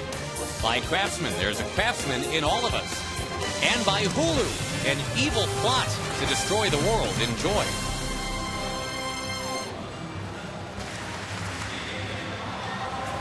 Carlos Lee will lead it off. Scott Feldman will continue on the mound. The Rangers, again, trying to show that it's not just about the hitting, it's about the pitching and the defense, too. Feldman's working on a 3-hitter today. And El Caballo.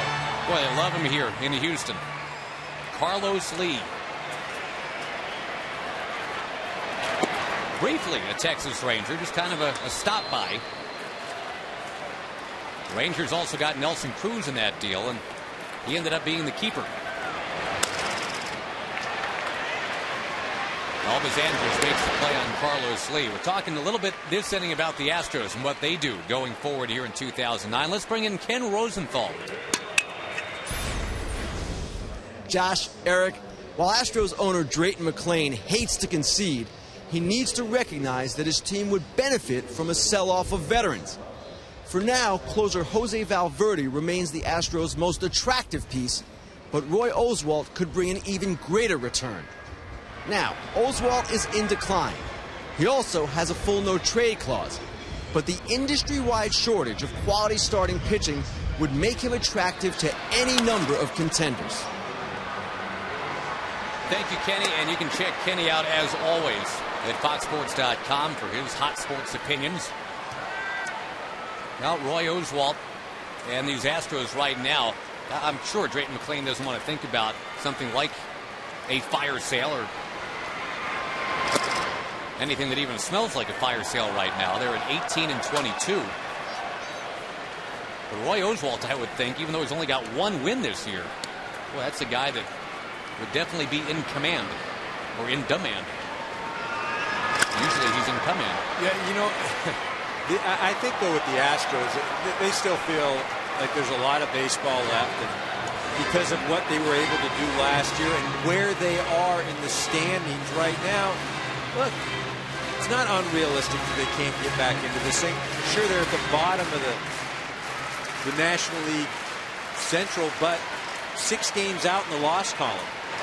Well, and remember last year how they were able to just kind of turn it on late in the season. They made a heck of a run last year. And that's good and bad. The good thing is, okay, we did it before. The bad thing is we did it before. And to think that that's going to happen again, or to count on that, not so sure I'd be putting all my eggs in a basket for that. But what they do have is they, Oswalt will pitch better. You see where Houston 7 back, 6 back in the loss column. The problem with that, though, is you've got 5 teams ahead of you. Saltalamacchia called off by Feldman, who will throw it down the right field line. An awkward angle, and it should go as a hit and an error.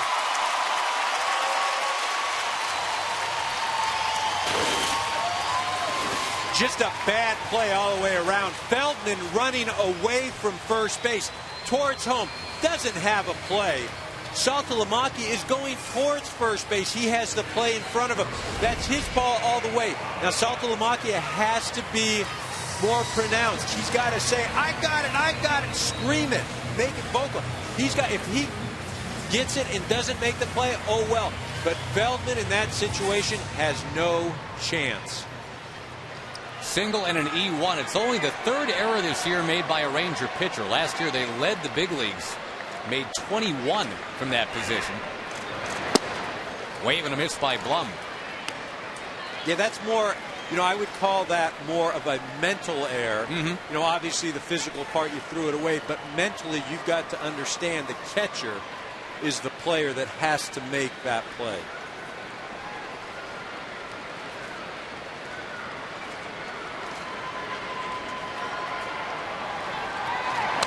First time the Astros have had a runner in scoring position all day. And it's in the 7th inning. 2 strikes on Blum. But you just can't say enough about the way Scott Feldman has thrown today. In this offense, while they don't score a lot of runs, speaking about the Astros, they do have a number of hitters that have been productive this year. Have the first runner in scoring position. We're in the 7th. Been a great outing. Pitch number 93 was at 93 miles an hour right there, in on Blum.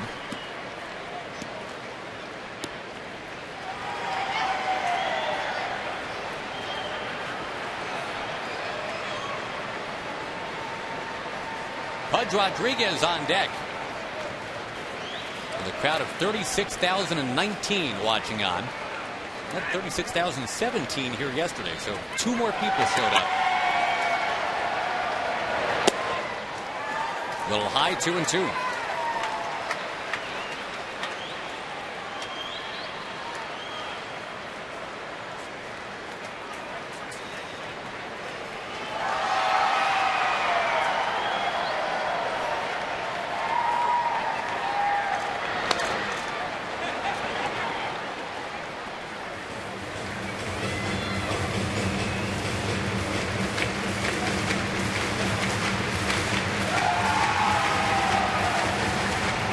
Once again, the Astros, who had a bad start in 09, trying to get their sea legs under them, and it is a wide open NL Central. Runner going second to third, and the ball fouled down that right field line. Hunter Pence trailing 6-1. He's off and running. Well, he feels as if nobody's paying attention, and there isn't any jockeying with the shortstop or obviously the second baseman in that situation. And if he can get to third base with 1 out, contact will allow him to score.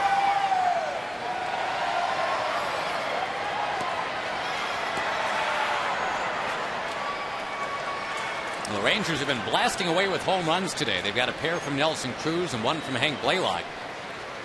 The Astros run today was a home run from Miguel Tejada. Boy, something's got to give in this at bat at some point. Blum just keeps turning on everything Feldman throws and fouling it down that first base line. We'll see an 8th pitch of the at bat coming up. Well, and to Feldman's credit, he's continuing to throw strikes.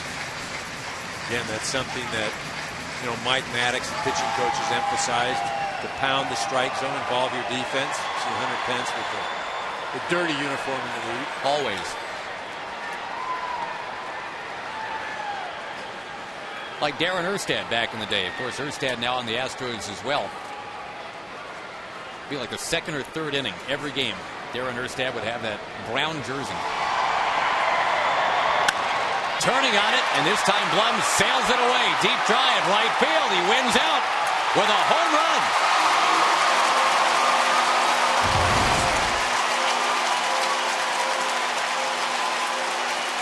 And it breaks a long homerless drought for Blum. The longest of his big league career, as a matter of fact. And boy, he earned that.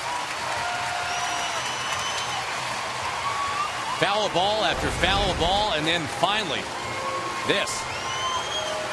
They try and go inside. The ball creeps a little bit over the middle of the plate. But as a hitter, when you continue to foul pitches off, what you're doing is you're prolonging the at-bat and you're enabling, as I say, enabling the pitcher to make a mistake. Eventually, Scott Feldman leaves one over the plate. He's not happy about it. But again, there's one extra run there as a result of him going after that bunt and not letting Saltalamacchia attempt to make that play. We saw Darren O'Day getting loose in the Ranger bullpen. Pudge Rodriguez bats now in a 6-3 game. Blum hadn't homered in 177 at-bats. But he just hit one, we're told, 385 feet. And the Astros are back in this thing here, 6-3. Well, and that's the thing about this ballpark, 5 or 6 runs. It's really not a comfortable lead unless there's 3 outs in the 9th inning. And this plays, it's a small ballpark. Gives up a lot of home runs, an expansive outfield from left to center. You can put up a crooked number real quick here.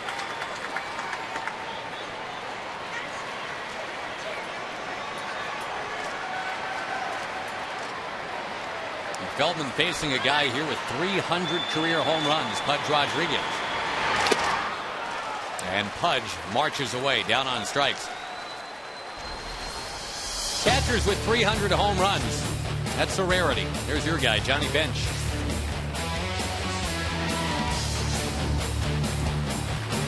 I don't know what Mike's doing in a Dodger hat there. Pudge Rodriguez, who has worn that Ranger uniform so well.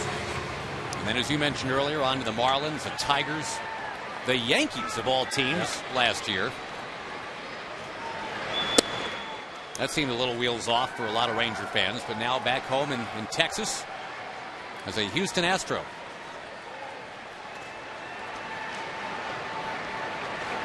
Matsui jumps away from one. They honored Pudge Rodriguez before the game today, having hit that 300th home run at Wrigley Field. Very well done ceremony. Note that Rudy Jaramillo, his hitting coach for all those years with the Rangers, is part of the ceremony. Nice that the Astros would ask him to be a part of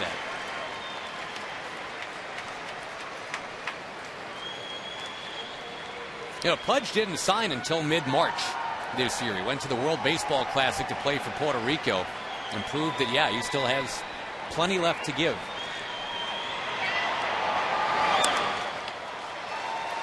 Matsui's going to take a walk, and Saltalamacchia going back to retrieve it as it got away from him.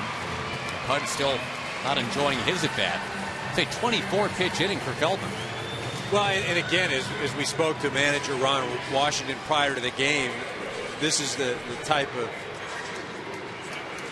thing that historically Feldman has done. Around the 3rd time around, he runs into trouble. Guys start to figure him out.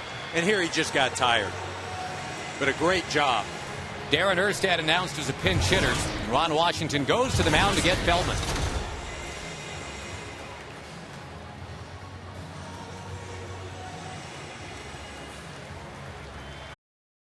Back to the start of last season. Just as these players keep their teams in the game, you too can stay in the game with Just for Men hair color.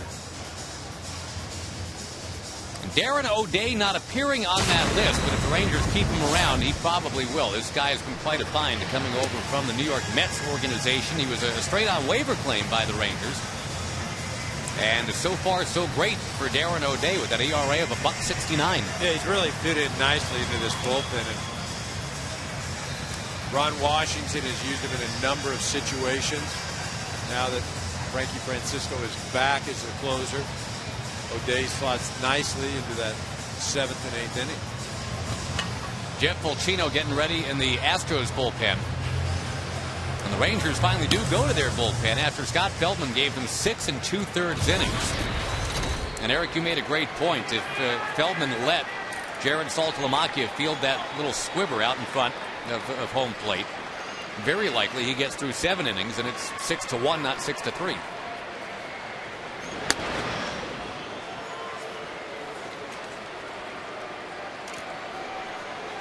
Got the top of the order, Michael Bourne on deck. This is the pitcher's spot in the order. Darren Erstad off the bench trying to get something done.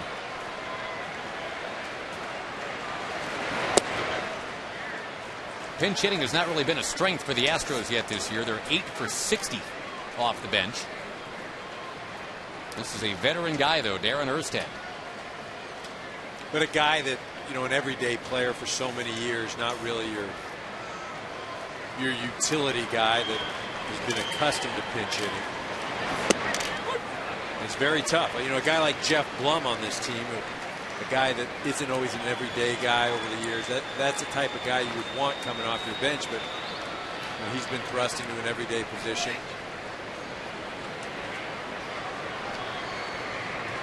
Still a very intense, very gritty player, Darren Erstad. And very likable, I think, too, EK. He talks about the privilege of wearing a big league uniform. I like that. Well, he fits nicely into, you know, that quote-unquote, people like to describe the old school type of player, a guy that's going to come and work every day, respects the game, plays at a certain level, with a certain intensity. I think maybe the best way to explain Erstad's attitude in the Cape Cod League back in 1993. He had a part-time job. Everybody had to have a part-time job in that league, right? He worked at a department store for some spending money, and he was employee of the month when he was there. I mean, most guys just go there because they have to. They're told you got to work. Runner goes, and that is ball 4. The Houston Astros will have the tying man coming up all of a sudden, Michael Bourne. Rangers out in front 6-3 because of the long ball. Pepsi, the official soft drink of Major League Baseball, congratulating Nelson Cruz. He's today's Clutch Performer of the game, presented by Pepsi. You can learn more about the MLB Clutch Performer of the Month award at PepsiClutch.com. They used to dig the last name Cruz here in Houston for Jose Cruz. Nelson Cruz on display today.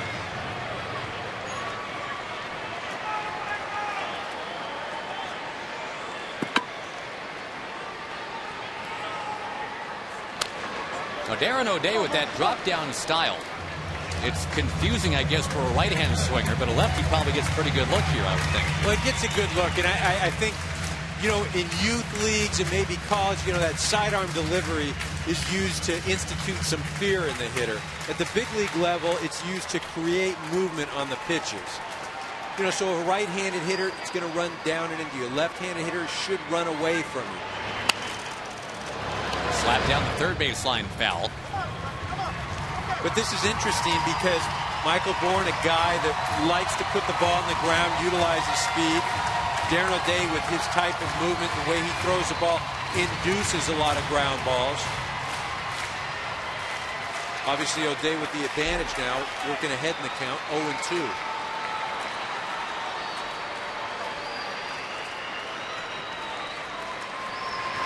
Got him! Michael Bourne strikes out. The Rangers keep the lead. It is 6-3 at the end of 7.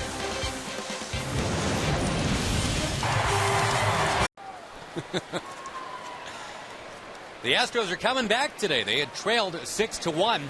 It is now 6-3. Remember, they made up 5 runs yesterday, forced extra innings.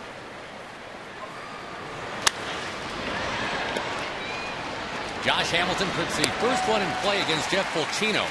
That's a new pitcher for the Houston Astros right now, getting into his 11th game of the season.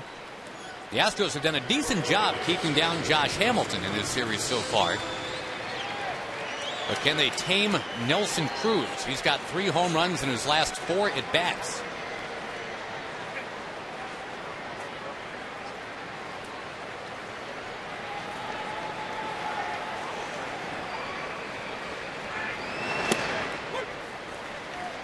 Challenging Cruz with a fastball has not been a good idea, so no fastball, at least not to start, from Fulcino.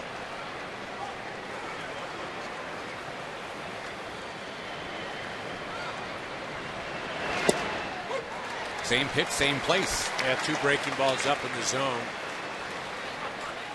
You've got to throw something that is not a strike out over the plate, off of the plate, I should say. Eddie Guardado getting ready.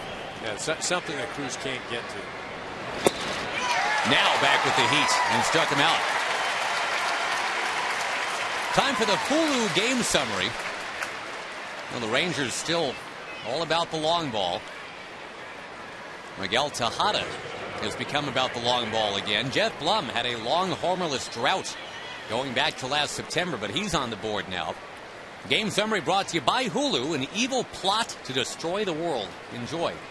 Well, you know, we just looked at that in the game summary, obviously highlighting the home runs. No question about that, but I think really the performance today, you know, the great performance rests on the shoulders of Scott Feldman and what he did today. Allowing that home run in the first inning, but really settling down and allowing his offense to take control of the game. Pitching does set a tone, and the Rangers, I mean, it's been a process to get them there collectively, but from Kevin Nolan on down this year. I mean, and pitching, it's everything. I mean, if you have, it impacts the way you approach the plate as a hitter. It impacts what you do out there on the field defensively. There's Mike Maddox, who's done a fantastic job just pounding that message of throw, strikes, work fast. Your defense stays involved. If you've got 1- and 2-run games, your offense then is involved. When you're down 7-8 runs, offensively it's tough to hit. The pitcher on the other team can do whatever they want to do. And you can't say enough about a guy that just gets the ball, goes out on the mound, and throws strikes. Well, and Maddox and Nolan Ryan are in agreement about the whole no excuses, just pitch philosophy. The world doesn't want to hear the labor pains. It just wants to see the baby, right? Well, you know, Ron Washington had a great line when he was in Oakland. He made the comment, you do or you don't, you will or you won't. Blaylock with a base hit to left. And that's the thing. There are so many built-in excuses, especially when you're playing home games in Arlington, where it's 104, 105 degrees a lot. And yes, it's a hitter's park and all that. I mean, there's plenty of built-in reasons why you can't. And Nolan Ryan basically wrote in and said, well, I don't want to hear any of them. And it's great. I mean, and like I said, Wash adheres to that philosophy. It's something that the way he's approached the game as a player, as a coach, and now as a manager. I'll say it again. You do or you don't, you will or you won't. Even if those things didn't rhyme, I mean, that's very true. Good. I mean, it applies to everything. I'm not a Star Wars geek, I swear, but what was the Yoda thing? Do or do not. There is no try. Either you get it done or you don't get it done. Did I see you at a Star Wars convention? No. It was somebody else. Wave and a miss by Davis as we check the Hyundai in-game box score for the Rangers. Introducing the all-new 306 horsepower real-wheel drive Hyundai Genesis Coupe. Driving right to a Star Wars convention.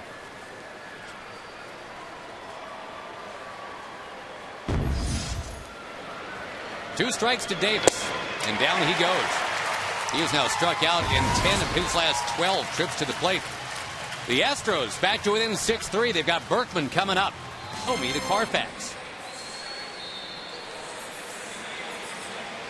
Eddie Guardado, they used to call him Everyday Eddie Guardado, and he was pitching for the Minnesota Twins and even the Seattle Mariners. It's not so much every day now, although he probably could, but the Rangers have used him 14, now 15 times this year. They're trying to keep it 6-3 Texas here in the 8th.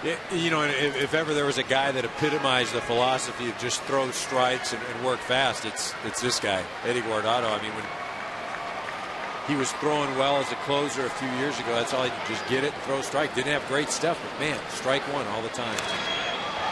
Tejada with a bunt, and it's back to the net. You saw Michael Young getting ready. He'd love to be out there today, but he went in awkwardly at first base early in the game last night. They took x-rays. No big whoop. It's a sprain. Well, Michael Young doesn't like to miss baseball games. No, but you know, it's always funny. You know, he took x-rays and there's no break. Well, that doesn't make it feel better. No. It hurts, it hurts, it hurts. And I always used to find that funny. Oh, well, yeah, x-ray. Well, no. Right, because there's not a clean break, you're fine. So yeah, exactly. Right? Ian Kinsler held out of the lineup today, too. The Rangers normally have both Young and Kinsler. That nickel and dime combination, number 5 and number 10. Popular players for the Rangers, but Texas trying to win without him today. And it's all up to the bullpen from here. You know, there's a difference, though. Michael Young, you know, available, just couldn't go because of the ankle, but he is available. You know, Ian Kinsler, as you mentioned earlier, getting the mental day off as you see Chris Benson warming up in the bullpen. And when you're giving a mental day off, as quote-unquote Ian Kinsler is being given, you shouldn't be used at all. Full day off, right? Full day off. Yeah. I mean, you don't want to go in the 9th inning with the game on the line. Well, you've been told, right, Byron Washington, just disconnect completely from this whole scenario here today. You assume that's the way it goes, right. But you know, there's nothing that says that Ron Washington can't call on you in the 9th. But again, if the reason he's not playing is just to give him a mental break, you don't put him in the game or put him in a situation where the game hinges on his performance. High drive towards Hamilton in center. And Tejada, the first out here in the 8th inning. The Hyundai in-game box score for the Astros. Check it out right here. Introducing the all-new 306 horsepower real-wheel drive Hyundai Genesis Coupe. You know, you see real trouble at the top of the lineup. Michael Bourne has been so steady this year. You know, 0 for 4, and then that power spot. And the guy that really this offense is built around, Lance Berkman, 0 for 3.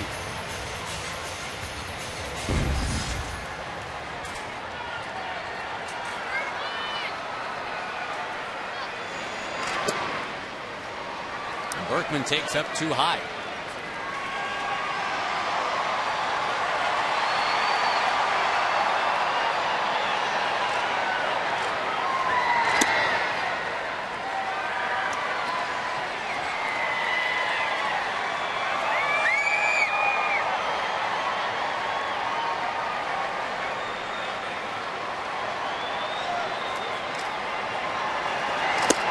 Outside, Carlos Lee on deck.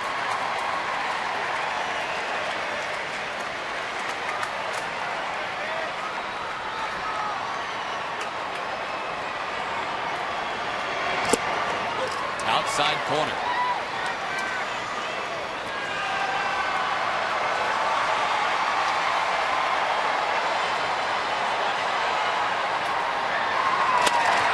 Chipped past the mound. Omar Vizquel playing second base today. He'll make the play. And Eddie Guardado, the guy that does not throw 90, but he will challenge real good hitters with an 85, 86 mile an hour fastball. Well, he challenges guys, and you know, usually at this stage of his career uses those hitters' aggressiveness, or uses the hitters' aggressiveness against him. You know, Lance Berkman twice today, 3-1 pitches and ground ball to second, a weak broken bat ball back to the pitcher. You see Lanny talking to Mike Hampton there. But that's when you know you're struggling. I mean, this is one of the best hitters in the last decade. 2-3-1 pitches not wrong. Hamilton gliding over, makes the catch, and Eddie Guardado pitches a 1-2-3 8th inning. It stays 6-3 Texas on Fox.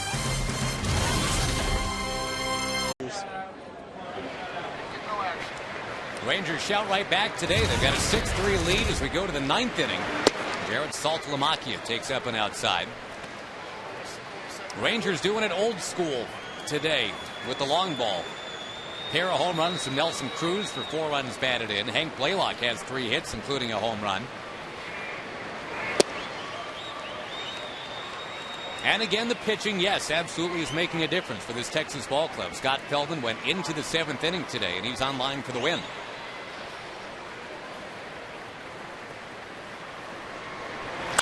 Saltalamacchia towards center, and Michael Bourne won't get it. 11 base hits for Texas today, the first for Saltalamacchia.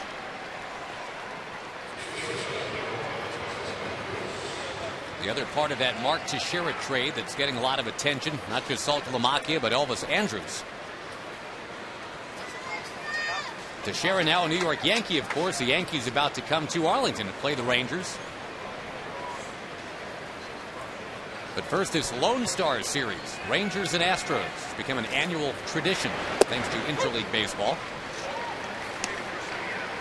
Well, you mentioned the Yankees playing the Rangers pretty soon. I think it's going to be a real test to see Marlon Byrd on deck for this Ranger ball club over the next 20 or so games after this Houston series. Play the likes of the Yankees 6 times, Boston, Toronto, the LA Dodgers. Chop ball, and Berkman going to second for 1. On to first, not in time. Elvis Andrus beats it out. And Marlon Byrd will come on up now. A nice job by Berkman.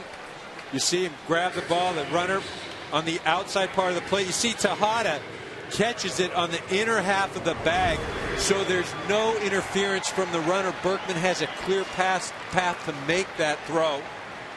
Tejada grabs it, throws to the pitcher, unable to beat Andrus to first base.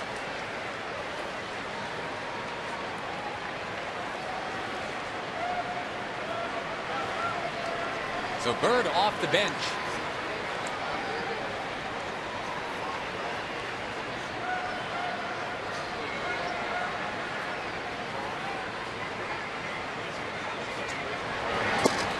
He will check and take a strike. A game that the Astros had started by Brian Moeller today, and he was perfect through 3 innings. But then that second time around, the Rangers started to get to him.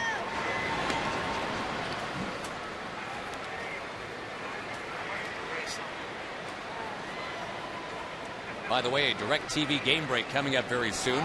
Talking about the Yankees just a moment ago. They had a very exciting finish.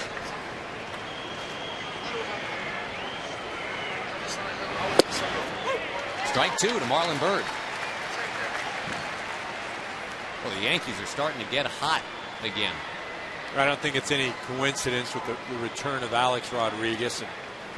And, not only what he does as a player every day physically, but he takes all of the focus off of the other players, off of everybody else, whether it's a Mark Teixeira, Sabathia, Melky Cabrera, any of the other players. And I don't think it's coincidence that those guys have had a lot of success since his return.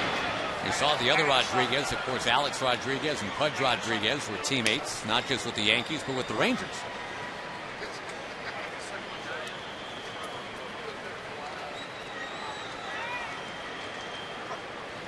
Both of them very charismatic, but while Ranger fans just so fell in love with Pudge Rodriguez, boy, they just never did take to Alex.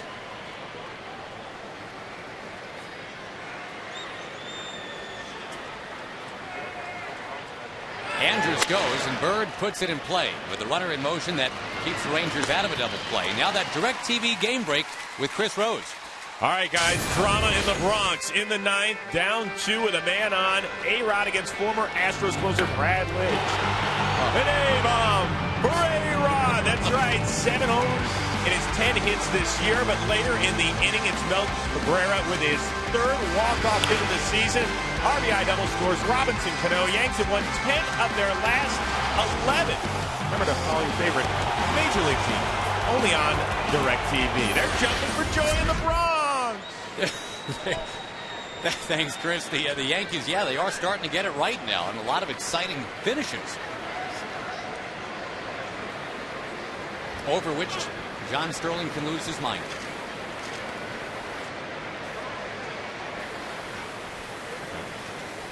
So Omar Vizquel trying to make it a little bit easier in the bottom of the ninth for the Ranger bullpen. And Vizquel slaps it towards left. Interesting call now for Ron Washington. It is a save situation. He doesn't want to have to bring in Frankie Francisco today. What do you do? 6-3. Earlier today, but outside it looks like a fairly decent late afternoon towards the evening. Inside here, it is C.J. Wilson asked to close this out for Texas. Frankie Francisco would be normally the guy that would be entrusted with a 6-3 lead, but C.J. Wilson has been there, done that. He too can close out games. Well, he has done a nice job, and especially as of late, got off to a rough start this year. Had an ERA of almost 11, but his last 15 outings, a 1.98 ERA, really throwing effectively. Opens with the Arlington, Texas native Hunter Pence. And for C.J. Wilson, it was really just one bad game that fluffed up the ERA. Gave up 6 runs in Detroit.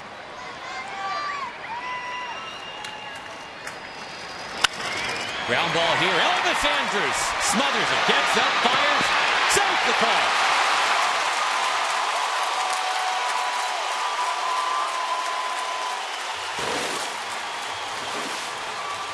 Andrus makes a nice play, just getting to the ball, and then gets up, makes a good, strong throw. But as we mentioned earlier, Hunter Pence, one of the best young athletes in the game. I see Andrus gets up, does everything he can, and if you've got an average runner, he makes that play. But Hunter Pence striding down there, getting that last lunge, and give me another step there, and it's about a tie base. For those Ranger fans or those that broadcast the Rangers, they probably thought he was out. Josh. I thought it was a good call, actually. Okay, good. Question my integrity, sir. Jeff Blum, the batter. Jeff Blum already has a homer in this game. That was a long at bat, too. And they won out against Scott Feldman. Now trying to get it done against C.J. Wilson. And we mentioned Wilson just had that one bad inning in Detroit. The Rangers have had a bunch of bad games against Detroit. 0-6 in Detroit, right? Yeah, 0-6 against the Tigers. And that's why the Angels are still hanging around right now. The Rangers otherwise are 24-11. They see this pitch just down and into the right-hander. Blum swings over the top of it. It's a good pitch as long as it's low. Don't want it up in the zone. Slowly hit. Blaylock. Whoa. Got it there in time.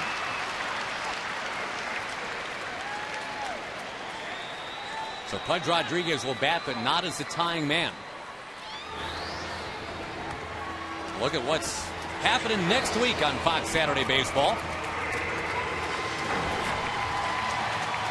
There's also a game in Tampa Bay next week that some of you may see. Well, thank you for that, Josh. Well, I know you're going there, so I just didn't want you to think you were getting on the wrong plane.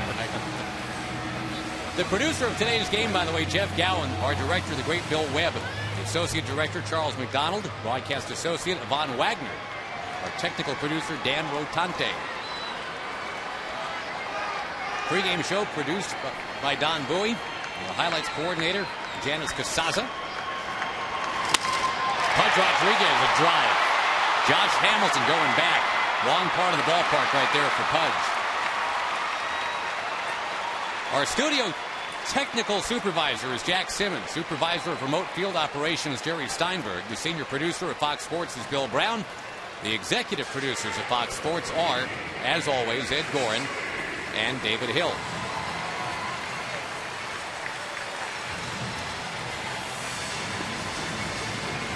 Two down and bottom 9. And the Astros need another base runner.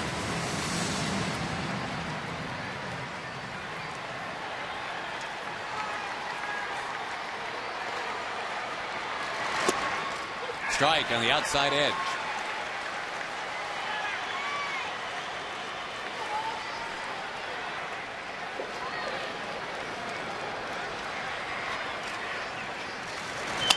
Ground ball, third base. And Omar Vizquel steps on second to end it. The Rangers have beaten the Astros. They did it yesterday 6-5. They have done it today 6-3. We'll be back to Houston in just a moment to wrap it up on Fox.